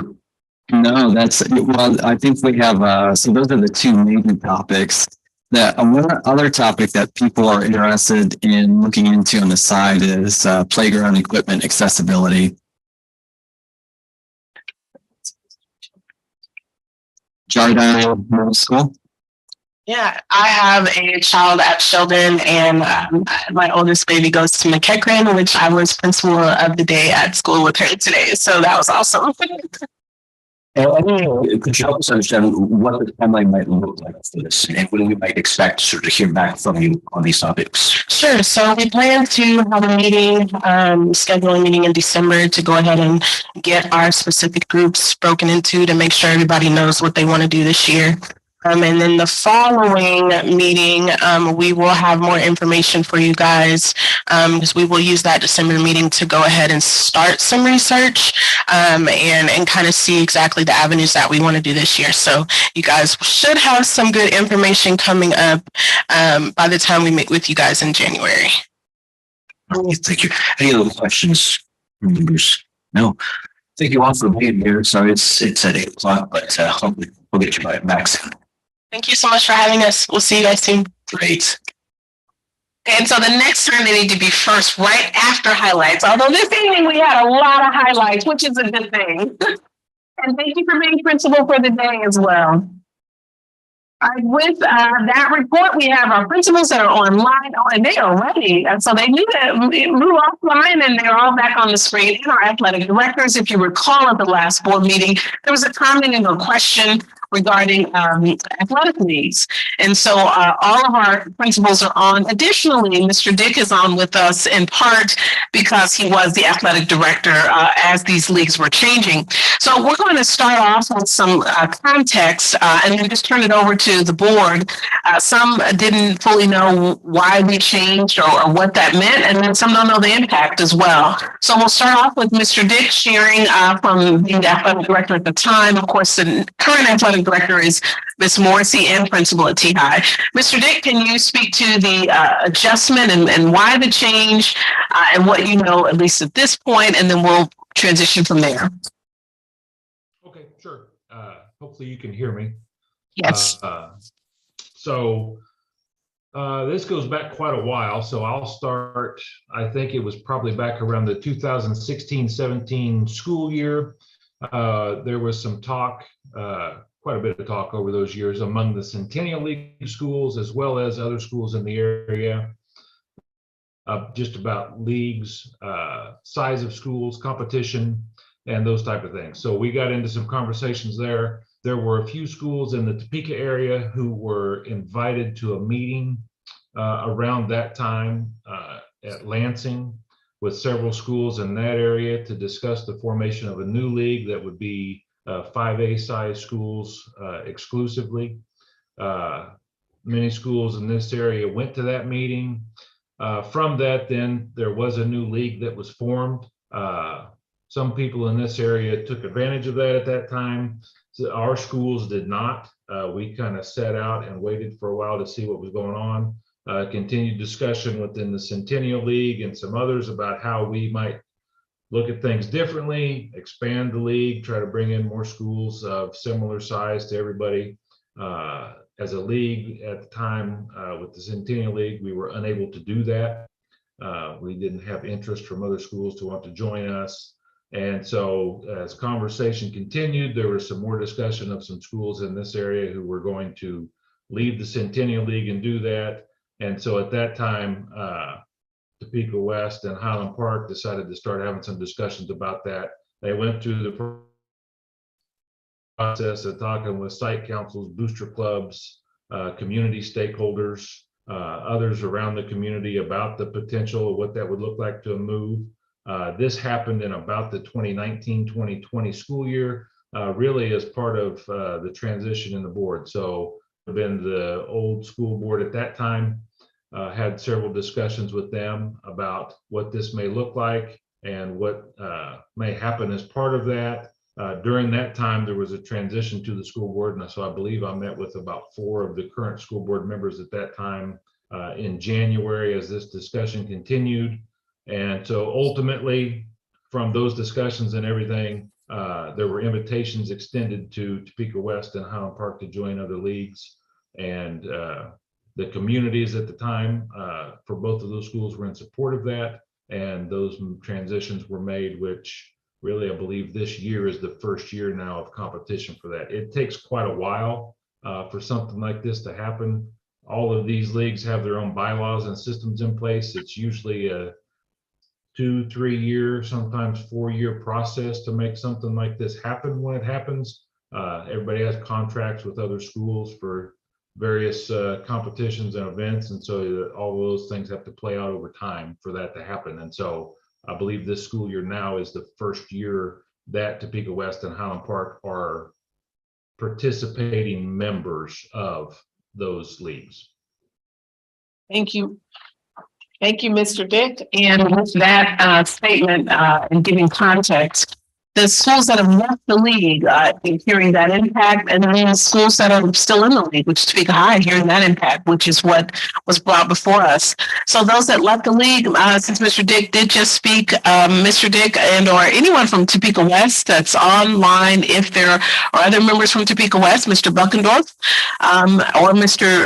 Dick, if you're connected with the AD, who I think is still the AD from when you were there, can you speak to the current impact to Topeka West? Yeah, I can. So I know at the last meeting it came up that gate receipts were impacted. Mileage, travel was impacted. There were some other impacts. I know that has not impacted Topeka West at all. Our gate receipts are the same as they were last year, almost identical to where they were last year, and actually we're up about $5,000 to $6,000 at this point of the year from the last pre-COVID year, if that gives you any kind of context. But I know our travel has not been any more extensive. to these games. Like I said, our gate receipts are there. We still play all of the Shawnee County schools, including Highland Park and Topeka High, in just about every sport except for currently football and basketball. We may see them in the Topeka Invitational Tournament, but like I said, we play all those Shawnee County schools, including the two 501 schools, in every sport other than those two. Are you Yes, so with the league that you're currently in, sir? excuse me? Are you comfortable with the league that you're currently in, Mr. Buckendorf, before we go to Highland Park? I can't. The volume or the speaker's not working very well. Okay, I was asking if you're comfortable with the league that you're currently in, and I'm not sure if you can still hear me. I do now. Yeah, definitely. It's a better fit for us. All the schools are the same size as us, with very similar demographics to us. In the Centennial League, we were playing week in and week out. We were playing schools. There were 6A schools. Washburn Rural, Topeka High, Manhattan, Junction City, and so we were just in as far as athletics, we were just outmatched due to numbers of students, athletes that they have available to them. If you look at the Centennial League sports championships for conference championships over the past several years, it's been dominated by schools like Washburn Rural and Manhattan, where our athletes don't have the opportunity to even compete for those conference championships just because they're dominated by these bigger schools with just more athletes to choose from and bigger budgets to be able to support those athletes. So it's just a lot better fit for us. I think it's been a lot better for us as an overall conference participation for us. Thank you, sir. All right, and hopefully the audio you can still hear. I'll speak a little bit louder just in case there's a little glitch. So, Mrs. Watson, since you left the league and Topeka West has given a report out, can you share the impact since you left the league? We're going to turn it on to Topeka High after Ms. Watson. Yes, and I would actually like to start with part of those change. Can you hear me? We can, and when you're done with that, if you just go right on into whether you're comfortable with your current league, then we'll turn it on over to Ms. Morrissey. Okay, I just wanted to say one of those changes right from the bat is our football players won offensive player of the year, defensive player of the year, and I have coach on right now who won the coach of the year, which none of those awards have ever happened to us because we were never winning. We had 0 wins in 8 years, and the graphic that you see before you are all of the changes, and I just did last year to this year because our previous years are pretty comparable to it. So I put on the transportation is pretty comparable. Those are the games that we played against the district schools. These are the amount of students that we have involved from last year to this year. And you can see football doubled, cheer doubled, volleyball went up almost double. And then our records went from barely winning anything to winning loads. And you can see that with our awards, where we have players of the year and first team offensive returner of the year, all those, along with the community support that we've had this year, just like came out of the woodworks. We had so many different parents and community groups that came to support. So we have had a drastic change from the last years to this year's, and we are not down in gate receipts, and that number should be actually 14 at the bottom, so we're up 2,000, and we are in favor of staying with what we have because we're comfortable with it. Thank you. Ms. Morrissey, Topeka High. Absolutely, and the sound is a little bit of a challenge, so I hope I can hear you. I kind of have to have 2 hats on this evening. If I put on my district AD hat, you've already heard both of the schools are very happy where they are. They have found a fit they were looking for to be able to be competitive. As the district AD a year ago, I was disappointed to find out that when this discussion began, my AD at the time, who frankly left the district because of this, had shared a long list of the ramifications for Topeka High School. And I was told that that had never been received by leadership or by the board at the time. So the disappointment for me is that the decision was made, which has been very good for both of the schools you just heard from. But what has happened is many of the issues that they had, we had, and more. And in retrospect, this year, it has been more of a challenge in some ways than we thought it would be. I think some of the negative ramifications may be able to be something that Dr. Anderson leadership and the board can help us address, but I think there are some things that simply will not be able to be fixed easily. And as Mr. Dick alluded to, these kinds of shifts and changes take 1 to 4 years. So I understand as the AD how this has been good for both schools. I think the long-term effects for the county as a whole, and not just because of the 2 schools visiting tonight, but because the 5As left, we've lost a lot of county fill and a lot of the ability to play here locally. We had home games even when we didn't have home games, and that certainly has been an effect of the league shifts, but this does happen over time. As the principal of Topeka High, the ramifications we knew would happen they are across the board. It is revenue. It is the ability to even schedule. It hits predominantly the big sports of football and the 2 basketballs. It will also impact our softball and our baseball. When I looked around to see where this is done, there really aren't any examples. There are almost no districts in the state of Kansas who have 3 schools who are in different leagues, let alone in 3 different leagues. And we looked, and there is a couple of examples. Mill Valley and DeSoto are in different leagues. The difference with them and us is they have no shared facilities. They can stand alone. So they have their own indoor and outdoor practice and game facilities. Additionally, Blue Valley to Southwest, I think the newest school is being allowed to look. They haven't gone yet, but should they go and be in a different league, again, they are self-sufficient. Where we share the Humber facility has caused a lot of additional problems. And I know in talking to Ms. Watson, they do have all the facilities they need, which would help us with scheduling. Right now, we have Thursdays and Saturdays that will have to be football because 3 leagues are not going to cooperate. We can't all play at home on Friday night. I know that we don't have any outdoor facilities on our campus to either practice or play. So that adds some other unique challenges that I believe we can look at and address. I won't go through the litany of things. And again, as the Topeka High principal, there certainly have been some ramifications for us that we need to look at and see what we can do. We're traveling great distances. Our costs are up. Our revenues are down. You heard from our PTO, revenues are down. You can't separate all of that. I'm always honest. You can't separate that just as blaming it on the switches of the leagues, because certainly when you're good, people come. When you're not as good or when you're not winning games, that impacts it some, but it's had an impact on our students' ability to support because they can't travel to Wichita or to Liberal. We played multiple times in Liberal, and that is a really long trip. So we have some unique challenges, and it certainly has not been a positive move for us or frankly, the remaining schools in the league. No one takes us. Some of them applied and tried to get into other leagues. We've tried to get other schools to join from both the East and West. So it has certainly left us in a unique situation that is a challenge. Turn this over to Mr. Munoz. I don't know if this microphone is a little bit better to hear or not. However, this is Morrissey for a reminder has stayed in the room, which is in, and the other 2 have left to heard from. Mr. Munoz, I'll turn it over to you and listen. What is there other questions for them? Thanks so much. Other questions from Mr. Dick? So I'm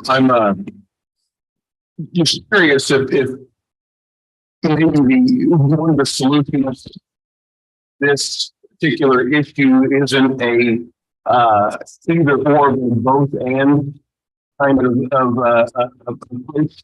I have been approached by community members that have asked, why don't the Topeka high schools play each other anymore in basketball or football? And when I was a student at Topeka High, it was a big deal when Topeka High played a basketball game or a football game against Highland Park or against Topeka West. And there was kind of a hometown sense of rivalry and camaraderie that I think is one of the casualties of making this shift. And so I'm wondering, rather than making more changes in the league memberships, I wonder if there's an opportunity to kind of carve out some hometown games in which, apart from the league participation, there's an opportunity for Topeka High to play Highland Park, for Topeka High to play Topeka West, for Highland Park and Topeka West to play one another. Just trying to think about a way to kind of satisfy the expectations that historically a lot of residents in Topeka have had about the high school and the healthy rivalry, particularly with basketball and football within those schools. But I hear you, what you're saying is that maybe what might help us is to understand the rules and regulations that sort of govern these sort of decisions, might help us understand what can and can't happen. So yes, yeah. I don't know what else, and I'm not sure if you all know the rules that govern sort of these sort of decisions. Mr. Munoz, Morrissey? I can speak to that a little. There have been efforts to try to do it. The challenge with 3 different leagues was schedules. And to Mr. Buckendorf's point, in the individual sports and sports that play multiple teams on the same night or play tournaments, so volleyball and many of the individual sports, we'll still have an opportunity to see each other because there are multiple teams that advance. So this really does have more of an impact on the ones I mentioned, basketball and football. So both of our basketball teams, football, softball, and baseball, are going to be a challenge in the spring. And the problem is when you have 3 different leagues who schedule and they schedule their league games, you then have just what's open left, and you may or may not have openings the same nights when you're scheduling with 3 different leagues. It makes it more of a challenge to try to get each other scheduled, even if we're trying to do that. And we have to, like in basketball, we will only have 10 league games with home and away. We have to fill 10 other games. The only way to do that when people have fairly full schedules from their league already scheduled games is we will have to do a preseason tournament and a mid-season tournament to get 6 of those, and then we have to find 4 more games. When you fill those early games, you tend to take up the openings that my peers will have before their league schedules start. With football, it's the challenge of which week you're off. So we didn't get it done this time because of a negotiation between 2 of the ADs, not our own, but 2 of the ADs went down to Wichita to try to negotiate. And they wanted week 7, I think, was the only one that West had open so that we could have played them. And they committed to have us play Wichita Northwest. I would much rather have played Topeka West than Wichita Northwest, as they would have. They won't even have an opening in the next 2-year cycle because they have to play all of the teams in their league. So it's because of the league setups and trying to coordinate 3 different leagues that isn't always as easy to do as you would think. The good thing for both us and for West is we do still have some competition within the community. So West is still in a league with Seaman and with Shawnee Heights. So they are going to still have some local games even when they're away. For us, we do still have Hayden and Washburn Rural. So we do still have some games here in the area. Highland Park will only have those if they schedule them away from their league because they don't have other league schools that are here in the Topeka area. So we don't all get to play each other all the time like we would have before, but I do think you'll still see some scheduling. And I know they have scheduled other Shawnee County teams to try to maintain that, but it certainly will affect rivalries because you won't have everybody in the county playing each other. I think it affects the impact of when you pick county teams and you're trying to compare the competition level of 3 different leagues. I hope long-term there isn't a lot of impact on selections and making sure that all of our kids in all of our schools have that opportunity to be recognized when we don't cross play as much as we used to. Thank you, Ms. Morris. What other questions you might have? Yeah, Ms. Stewart Campbell. Well, this is a lot to take in. How many leagues are there in Kansas, and how is it decided? Like, how are Highland Park and Topeka West in different leagues? Is it based on student population? Like, how is it decided? So it's really by choice. Schools work together. There's usually a 2-year cycle. You have to let the league you're in know that you're departing, and generally they want you to wait through 2-year cycles, which is how they schedule. So it's by choice. It tends to be towards sizes of schools, but there are certainly plenty of leagues that do have 5A and 6A schools in them when you look at Kansas City and Wichita. But you will not find 1A and 2A schools in with 5A and 6A schools. Hayden is very unique to be a 4A school that has been in with 5A and 6A schools. It's part of the reason they have always done well in postseason, because they play really stiff competition. And then when they are in their own division and postseason, it has benefited them. But that's not always easy during the year when they're playing 6A schools. And Mr. Buckendorf made that point. It is nice to be able to be in a setting with schools that are similar to you, and the same thing with what Ms. Watson shared. They're in schools that have similar challenges, and that has helped them be very successful. So there's no cut and dried rule to answer your question. It varies, and sometimes it's by geographical. You get in Western Kansas, and there might be more variety in the sizes of schools because they also have to travel great distances to be able to play. Liberal doesn't have a lot of 6A schools close to it. Whereas in the urban areas, it's a little bit easier to try to align yourself with schools that are similar. But the state does not do that. If we lose one more school, somebody asked me if I would be willing to leave. There are 6 of us left in the Centennial League. If one more school leaves, we won't have a league. Then we're left to completely schedule independently, which would be a challenge. And it takes several years before the state, CASA, would step in and assign us to a league. And as I said, a couple of our peers tried to find schools, and they were not accepted by other leagues. Ms. Morrissey, if you could wave your magic wand, what would you do because it sounds like Highland Park and Topeka West are content. For Topeka High, what would you do if you were magic? Obviously, be able to have schools in the area who were in very large leagues that would be able to align differently so that we had similar schools. I mean, that would be nice. I do miss, I always admired, even from a distance before I was here, the fact that all the Shawnee County schools play each other, and there are very unique awards and recognitions for the county schools over the years that have happened because of that. I can't give you a good answer. I want us to try to fix as many of the problems we can that have been caused, but it really will only be fixed by being able to either find places for the remaining Centennial League schools or bringing other schools into our league. That is the only way it's going to make scheduling easy. And it's predominantly in the Big 5 sports. Scheduling is a challenge. Supervision's a challenge. Like I said, I can share the others. I didn't want to go into all the details, but there are lots of challenge for our administrators, our students, our fans, our kids, that we need to try to find a way to address if we can. And we've been recruiting, as Mr. Dick said. This conversation started back in at least 17, 18, if not earlier. Our league has been trying to pursue other people, both to the east and the west, and have not been able to do that.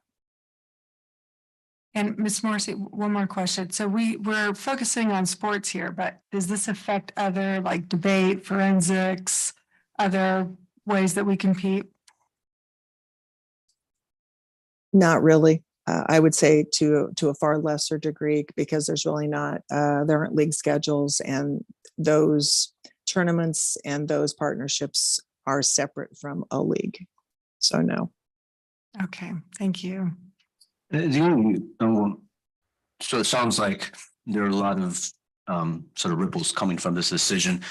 And I think for me, foremost in my mind is the impact on students, right? And so I wonder if you all could sort of speak to what's been the impact for students, maybe in the academic sense, and any other impacts that you've seen that this decisions have the result of which.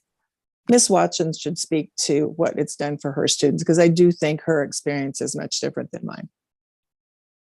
For us, it's been all of the positive, because we've had more kids go out for sports than we've ever had before, which means that they have to be eligible, their grades have to be up, they have to be on their best behavior.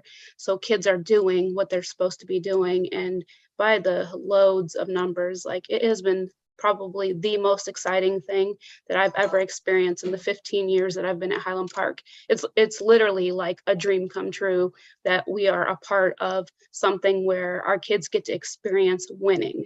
And that has not been something we've been able to experience since I've been at Highland Park. So it has been a positive with grades, a positive with behavior, a positive with eligibility, nothing but positives for us. Mr. Beckendorf. Did you want to hear from the others? Mr. Buckendorf, and I believe ADs are on. So Topeka West team. Yes, like Miss Watson alluded to, for the first time in a long time, they've had, conference recognition within their school, within their sports teams.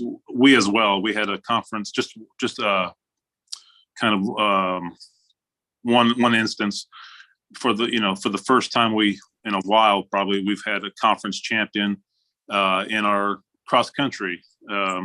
He was conference champion, which he would not have been in the Centennial League if you look at times.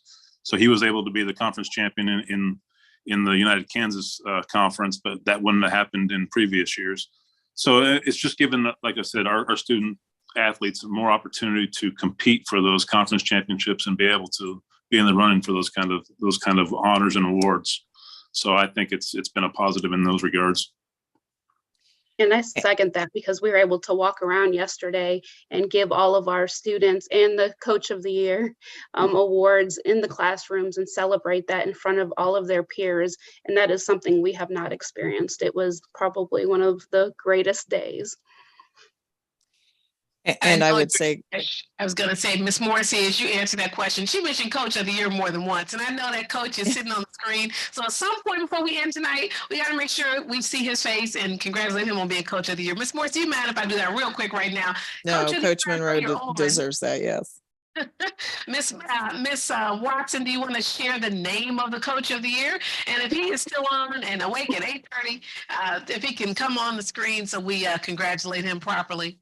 Yes, I am proud to announce that our Coach of the Year for our league is Coach Jermaine Monroe, who has been with us for 2 years now. And we are so proud of him and the turnaround that he has done at Highland Park High School. And he is on with us. Yeah, thank you for getting to me, because this is I got 4 kids and this is about bedtime, so perfect timing. I just want to say thank you for this, just for the recognition and just giving me the opportunity to coach here at this district that I love so much. I don't know if everyone knows, but I relocated from Atchison, packed up, moved my family. We moved here to Topeka, a leap of faith, to join this district, and I want to be here and graduate from here. I mean, retire from here. But I also want to give a shout out to my athletic director, Boschner Whitaker. He always pushes me to improve and do better. There's always a room for improvement. He stays on me, and he's always looking out for our kids. There's a lot of things that he does behind the scenes that nobody sees, and he doesn't get any recognition for a lot of it. And I just want to take this opportunity to thank him for giving me this opportunity and the stuff that he does to push me to be a better coach. Thank you so much. And again, congratulations for that. I know, Ms. Morrissey, you were about to share the impact to your kids. Mr. Whitaker, we know you're on. I remember the day that we hired you. And so with that shout out, we just want to congratulate Coach of the Year and the athletic team. Ms. Morrissey, we're going to turn it back over to you to answer that question that you were in the midst of answering regarding impact to your students, if that's okay, Mr. Munoz. I didn't hear Mr. Munoz. And congratulations, Coach Monroe. Sincerely, having coached for almost 30 years, I know that feel, and it is a wonderful feel, and I congratulate you heartily on that. Topeka High really is now in a similar situation to what the other schools were before, and we are now in a league where there isn't really anybody real similar to us. We are really the only remaining true urban school. You could argue in some ways that Junction is a little bit, but we are playing places that are the only school in the community, which means they pull from the entire community, and it's just a different feel. So we are missing more class time because of the travel. The extra games we're able to pick up so far have been top tier teams. So our football team really was much better than their record showed, but the games that we picked up were top tier teams. They were ranked teams in 6A. And the one game that we did win turned around and won. We beat one school who then turned around and won their first postseason game and moved on. So that just numbers tells you that we were better than we appeared on paper. So I know schools talk about the loss of the kids, talk about the loss of the rivalries and getting to play we have fewer home games. So when we schedule, because we have to schedule tournament play for the basketball teams, we don't have as many home games. And then we're also losing prime time. So we don't have the Friday night. We had to play a Saturday and a Thursday. So there are some impacts for our kids. Academically, we still do eligibility. We do have more kids out than ever. My coaches have recruited. Some of the increase in participation in all of our schools truly is because they're recovering from COVID and they're coming back out. Kudos to my wrestling team who had 20-some and 9 last year, 20-some boys and 9 girls. This year, they have almost 60 boys and 30 girls out. So we certainly are trying to get kids involved again, but we also want them to be successful. And we want to be able to have schedules that keep them here locally and allow you to see that. So that's going to be a constant challenge. Well, thank you. I wanted to elevate the fact that there are competing values here, that there are positives and negatives. No real simple answer, but I do want this. I'd like this to be a continuing conversation and figure out if we can find a way to make sure our students are successful, however that may be in the future. So. Mr. Munoz, if I may share for the board's knowledge of what generally happens, what happened as Mr. Dick shared, when a school wants to change leagues, they present to the board, which is what Mr. Dick did at that time as the Topeka West principal. They request to change. They wait the 2-year period. If the board grants that, they then changed. And same with Highland Park. Therefore, should the principals not elect to request a change, then they likely won't be coming before you asking to make that change. So this was really intended to give you context and an understanding of what occurred in the past, and then what principals are sharing are the facts as it relates to their school. Thank you, administrators, and certainly Coach of the Year with your 4 children who moved here just to be at Highland Park. We appreciate all of you all for staying online.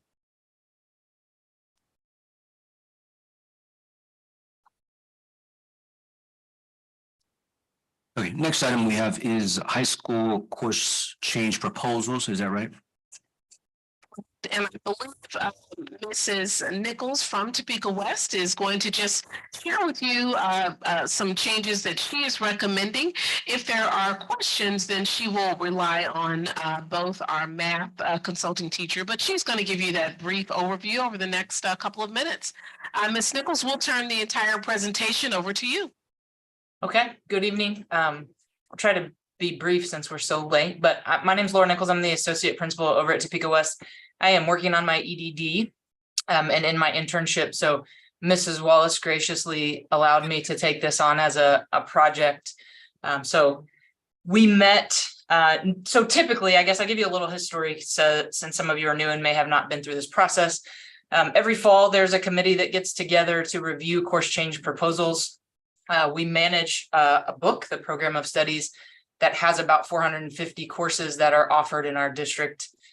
So really it's kind of fine tuning and revising. Sometimes we add, sometimes we subtract. Most of the changes this year are just minor updates. In the math department, we are proposing to eliminate functions in trig, mostly because that content is covered in some other courses, and it will allow us to streamline kids into maybe two areas that really will prepare them for college, like a pre-calc course or a college algebra course. Functions in trig exists kind of in the middle of that. With that change, to clear that up, we want to change the title of probability and stats to college stats.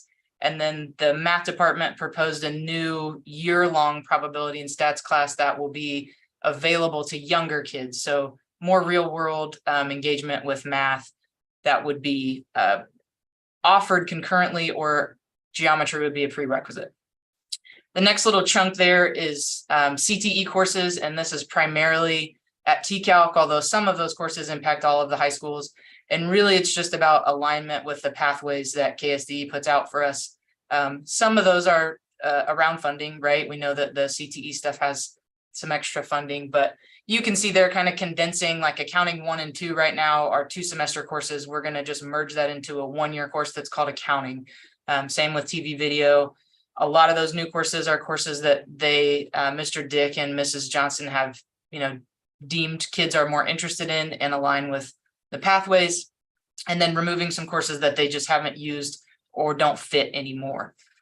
We roll on down to the social studies course changes. So these are really the updates, the last little ones. We offered some new history electives over the last few years, women's studies, ethnic studies, and then the Native American studies. And so after a year or two of teaching these courses, teachers have revised the design maps. And so they want to update the descriptions to match. And then the Native American studies gets a new title, which is more reflective of current terminology, U.S. Indigenous Peoples Studies. Science, again, just kind of clarity. Physical science right now has a prerequisite of biology, which mostly forces freshmen into biology, and then physical science can be taken as a sophomore. The science department proposed removing that prerequisite so physical science can be available to every grade, and then retitling zoology 1 and 2 to match the type of animals that they study and dissect in those courses, the invertebrates and the vertebrates. The library assistant course, I think, is sort of a shift in times. And so library assistant in the past was a little more of shelving books and keeping things organized. Those kiddos now are helping our media tech support folks way more, troubleshoot the Chromebooks and just other little issues that come up. So Topeka High proposed a change there to call that media tech support instead of a library assistant, just in a little better alignment. And then the last one is a title change to reflect the dual language course at Topeka High in the English department. So that's the short and sweet version. Does anybody have questions? Thank you, Ms. Nichols. Questions for Ms. Nichols? The only question I had was on the whole of it, are there fewer classes, more classes, or about the same classes before this potential proposal and after? Yeah, I would say the same. 450 sounds like a lot. Obviously, we don't all offer all of those classes, and that includes like our Washburn Tech classes, special ed course numbers that are different. So this is about normal number of course change proposals. All right, thank you. Any other questions? Yes, Ms. Molly. It wasn't a question, but I was just noticing the new courses. I like the way we're moving it up to interest courses for employment. And I really like that we are looking forward to help our students explore careers that they may really like. So I hope we have some good enrollment in those areas. Thank you. I'm sorry, I have one more question, Ms. Nichols. So I see there's a number of new courses at TCALC, and in my it seems like TCALC offers some potential to be able to sort of engage students in a different way. What's the process from when we identify some particular interest, either from the community or from students, to the point to where we are able to offer a class? What's that timeline look like?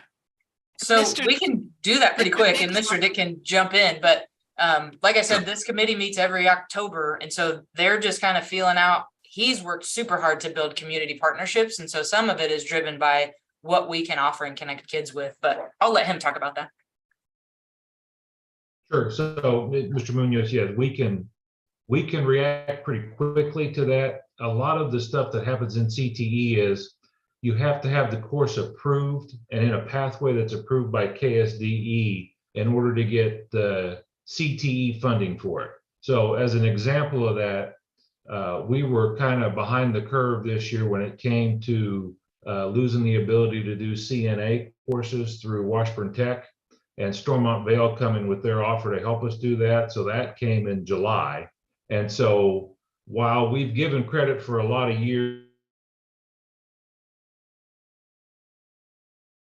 we didn't have CNA in a pathway of our own for funding currently. So we were able to put CNA, we'll say, on the books as a course for us to offer to kids and give credit for, but it wasn't approved in a CTE pathway through KSDE yet. So while we can really quickly get something on the books for us, we kind of need that year cycle to get it in the pathway and approved. So a lot of these are kind of getting ahead of that on some things we're looking for in the future, trying to make sure we get them in there and approved. So this next spring, when we go for pathway approvals with KSDE, we have the courses in place and ready to go to get approval for them. Phlebotomy is a good example of that. So through our continued conversation with Stormont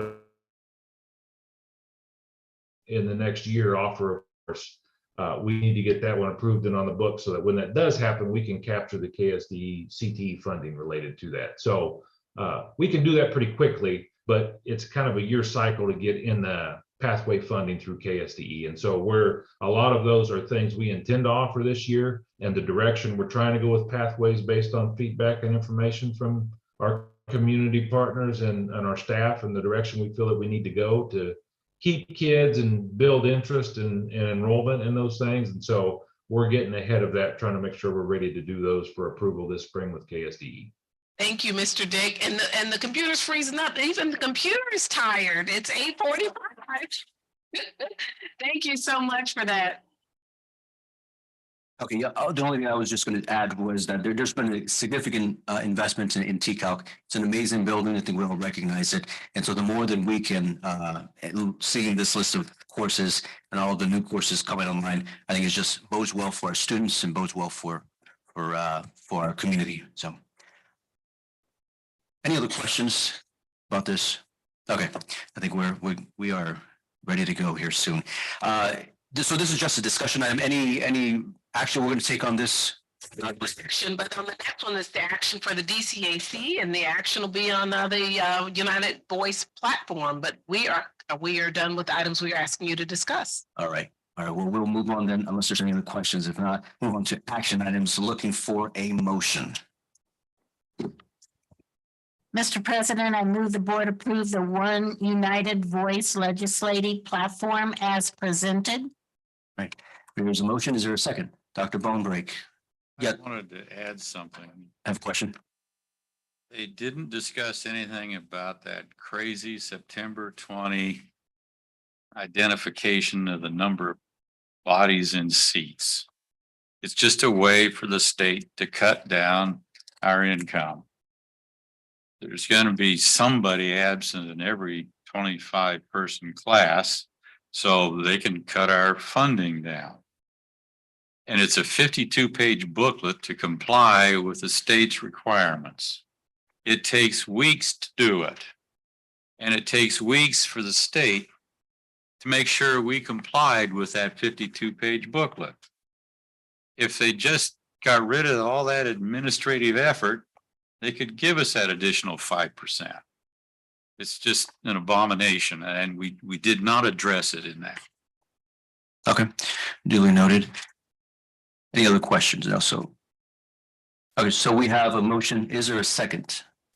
Okay. Dr. Schumacher, second. Questions or discussion? Seeing none, I will move to a vote. Ms. Lister.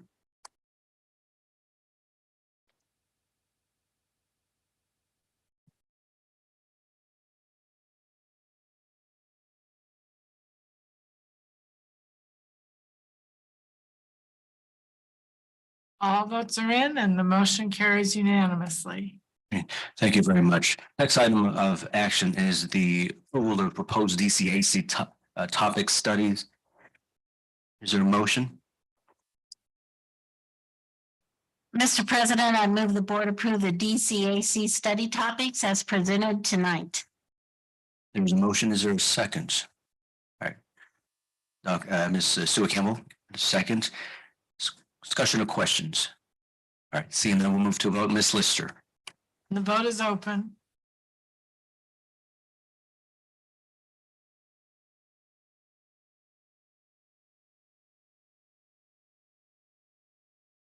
The motion carries unanimously. Thank you, Ms. Lister. Next item is board member comments. I think it's Dr. Mulrick. Well, we were all called into the principal's office today. And there was no corporal punishment and no repercussions when we got home. But the school I went to, Loman Hill, the kids were happy, jumping around, holding up their hands in class, everybody, the teachers, a couple of them were dancing for Pete's sake. It was a good experience, but when I arrived, there was one child screaming, kicking, hitting his fist on the walls. And this is not an unusual circumstance. It happens at least once a day. And they have a room where there's usually 3 or 4 children in there that are incorrigible. Well, and I asked about the parents, and it's really a sad parental situation for these children. When I was in school, it was pretty doggone rare there weren't 2 parents with the same name for each student. And now, at least half the students only have 1 parent. And that tends to be an armchair parent. There's an iPad or something babysitting that child. And there's going to be discipline problems if there's no parental input. And I don't know how we can add that. We've offered some parental classes, but in a school of 350, only 35 participated at Loman Hill. There's 4 the year before. There's COVID, but they combined it with an orchestral presentation, so that attracted more parents of the students participating. It's, in my belief, it's a lot easier to improve a troubled child than it is to fix a broken adult. If we had addressed the problem earlier, we're turning our public schools, of course, our community centers, but now we need to turn them into parents. I don't know how we do that or how we get more parental involvement in private schools. Parents are in attendance in classes, but if there isn't a parent available, there's not going to be that opportunity. And I don't know how we can attract some parental involvement. I think that's the challenge I would put to the administration. How can we get more parents involved, and how can we better manage these disruptive students? I mean, I walked in the door and is there a riot going on? Is somebody being killed? I don't know. That's all I have. Thank you. Dr. Schumacher. I have like 12 things to talk about. I did residency not too long ago, and yeah, it was just, this is nothing. So I am convincing, there were 3 of us at KASP, the conference on Saturday, and had a very good talk by Dr. Watson, Commissioner Watson, to open up for breakfast, and talked about some of the goals from the State Department of Education. And I think some things that we can carry forward around like absenteeism and trying to raise grade levels and focusing on individual study plans or plans of study. And various breakouts. I think the most packed breakout was Dr. Kipp's breakout with Miss Foley, standing room only. And anytime, Dr. Kipp, you want to go get a data pyramid tattoo with me? Down. Because he said he was going to get a tattoo of that. I'm also going to do it. So also, we all participated in Principal for the Day. I was with Paige Roberts at State Street, and I was just very impressed with. I was impressed with the kids, and there's always going to be kids that struggle with regulation and behavior, but the way that they respond and wrap around and the different techniques that they use, I witnessed that at State Street as well, but the way that they responded impressed me as a school board member, a parent, and a pediatrician. And then finally, I met with Mr. Gowan yesterday. I think we talked about cyber technology. So I was charged from Ms. Bowley, and She's kind of worried about the internet. But I think Dr. Joptis also touched on that. And so I think we're going to talk a little bit more in the November meeting, and I hope to bring some more information back about what we do to protect our district. And then also maybe what other vulnerabilities there are. Because there always are vulnerabilities, because it always is maybe a Dr. Bonebreak that clicks a link or something like that. And finally, I'm just a little upset that Ms. Cushenberry remembered restorative practice from Bonebreak. And Mr. Tatum didn't remember that I talked about synergy 2 weeks ago. That's all I have. Mr. Tatum. Okay, I would like to give a shameless plug. There is an organization, a kind of a front-facing leadership development group here in Kansas called the Kansas Leadership Center. And Mr. Munoz and I are pretty well entrenched with this organization. But one of the things that the Kansas Leadership Center, or KLC, as they're called, produces on a quarterly basis is a magazine, award-winning magazine called the KLC Journal. And here's a copy. This isn't the actual magazine. This is the PDF I printed off. But this is a copy of the fall 2022 edition of the KLC Journal. And I pointed out for a couple of reasons. I'm actually a columnist for the KLC Journal. And so it was with great delight when I opened it up to see that there is an article that features our superintendent, Dr. Anderson, called Step by Step. So run out. I don't think that the edition, the fall edition, is available yet, but it will be soon. This is an article written by my colleague Gary Lamartina, and it's really focused on Dr. Anderson's work with social equity, racial equity rather, and racial justice and social justice. But he is actually a star at least a couple of times in this edition of the KLC Journal, because I also wrote an article that features Dr. Anderson. It's toward the back of the magazine.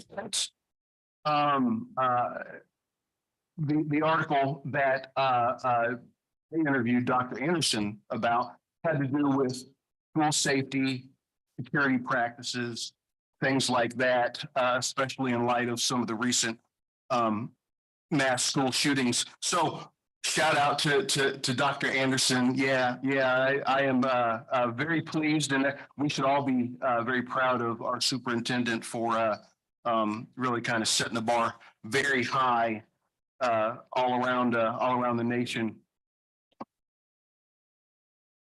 Yeah, you probably don't want to see the emailed version, Dr. Bonebreak. It's pretty ugly. You'll probably just want to wait to pick up the regular version. Second thing I wanted to just kind of put on the radar. When I visited, so Ms. Schmidt and I visited Highland Park a few weeks ago, maybe 3-4 weeks ago now, and we were both very impressed with the school and the things that are being done to really kind of lift up Highland Park as one of our East Side schools. Highland Park needs a lot of love, and I know Ms. Schmidt and I wanted our visit there to be the beginning of, an intentional effort to try to make Highland Park as noteworthy in the Topeka community as Topeka High is, or Topeka West. And so one of the things that really put Highland Park on the map in over the course of the recent past is the Freshman Academy. And they're not doing Freshman Academy anymore. That's been a discontinued program, but it was really a hallmark program for the school. And so I know some of the challenges surrounding keeping the Freshman Academy going had to do with funding.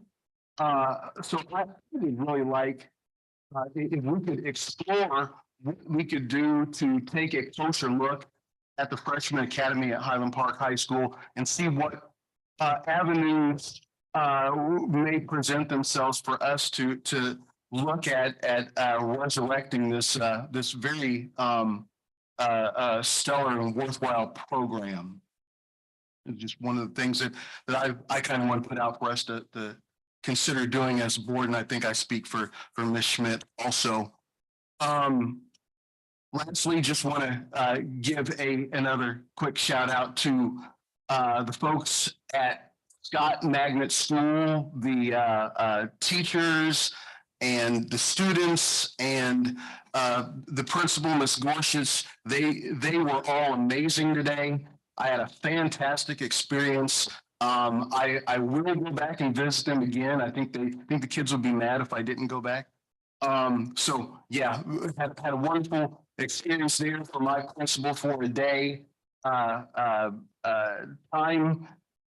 and really look forward to getting to know them a lot better. Thanks so much. Ms. Schmidt? All right, I know everybody's going to say that their school for principal for a day was the best, but since it's late and I don't want everybody to have to think about it and decide, I'm just going to tell you Williams was the best experience. Again, highlighting one of these East Side schools that does not get the proper attention that it should. Principal Carrie Ritter was amazing. The one thing that was very evident at my visit today and was reiterated again by listening to Mr. Matt Duncan talk about, how he just loves what he does.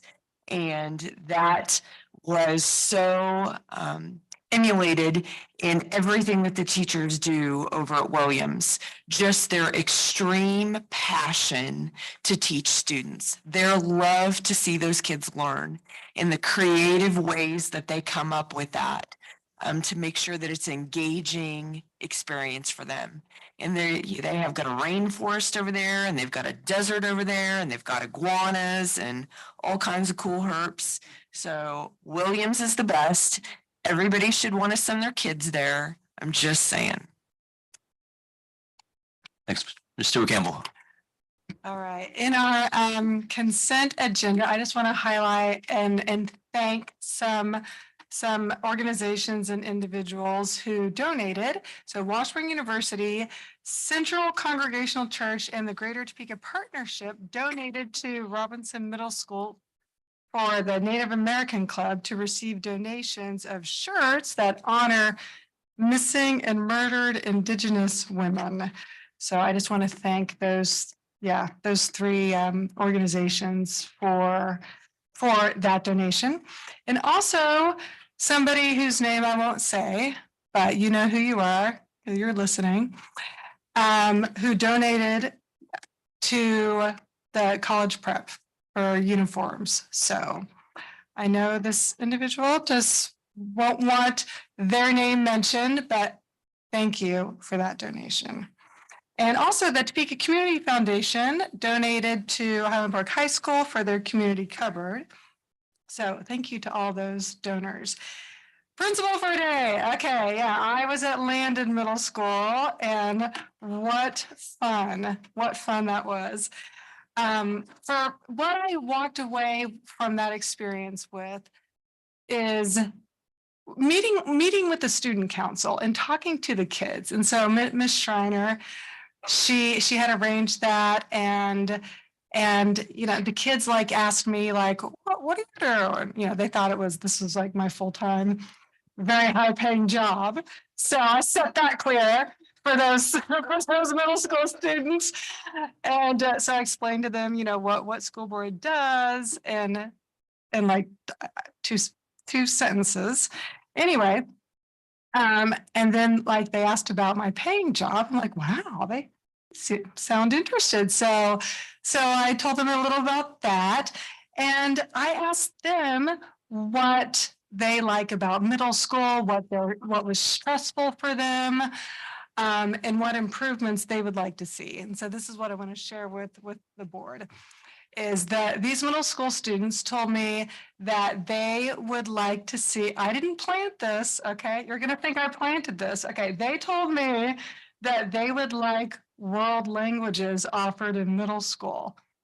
And I know that sounds like something I would like say, what because it's important, world languages are important, but they said it first. So if we could do that, that'd be wonderful. I know we used to have like foreign language exploration flex, maybe it was called. I know we used to have that. And I know staffing is hard, especially a teacher who can do like 6 weeks of German, 6 weeks of French, 6 weeks. But anyway, and also one student specifically said ASL, if we could please have ASL in middle school. I thought that was cool. Okay, and then we talked about vaping, and they're worried about vaping, and they were telling me things, and I already know it's a problem in our schools across the nation. I know it's a problem, and so I asked these middle school students for suggestions. I'm like, well, how do you think we could improve this? And they said, well, if the teachers could be more aware that a student's like sneaking in a vape. I'm like, well, yeah, but, when teachers' back is turned, some teachers have eyes in the back of their heads, but not all do. And, and we don't have like 20 eyes in our heads. I'm like, so yeah, so maybe some teacher training. Do you have other ideas? And a student said, well, maybe like teaching more to the kids about how dangerous it is. I'm like, yes. Anyway, so Ms. Schreiner and I, we talked about that. We talked about like maybe bringing some expert in to speak to the PE classes just about the horrors of vaping and how dangerous it is. But I thought that was pretty neat to have that conversation with the students. So, and last thing I have to say is I'm hoping that at a future meeting, we can get an update, because right before the election, we talked a lot about civic engagement, and remember Dr. Masoner was there, and we talked about like a task force or a committee, so we can like do more to like get out the vote and do more with civic engagement at a young age. And I know, Dr. Anderson, you mentioned that you were gonna do your thing and like get some task force going. I know we already have some, but so I'm hoping for an update on that, on civic engagement in Topeka Public Schools. On to you, Ms. Boley. It's late, so I'm going to condense this really fast. We had a Sheldon policy meeting. It went well. You can read it on the agenda. Conference. Dr. Kipp was pretty awesome and made Topeka Public Schools very proud.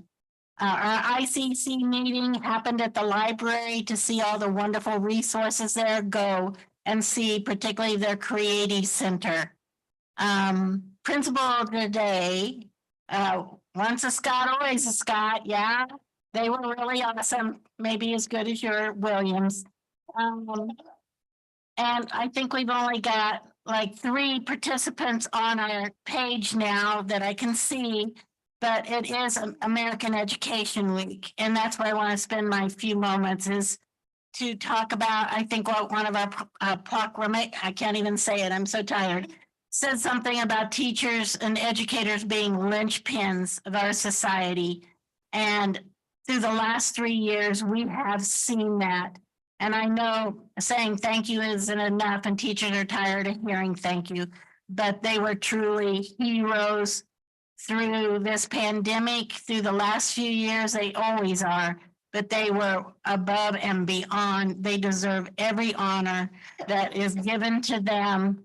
And I know our whole board appreciates what they've done and are still doing, because maybe the illness isn't as bad as it was, but the effects of it are still with our teachers and our staff and our district and everyone we appreciate you so much, and we hope that you have a wonderful holiday with family and friends and have some decompression time and come back and do the most wonderful things, dancing in the classrooms and engaging students and making us so proud to say you are one of our very best educators in the state, and we thank you for working for Topeka Public Schools.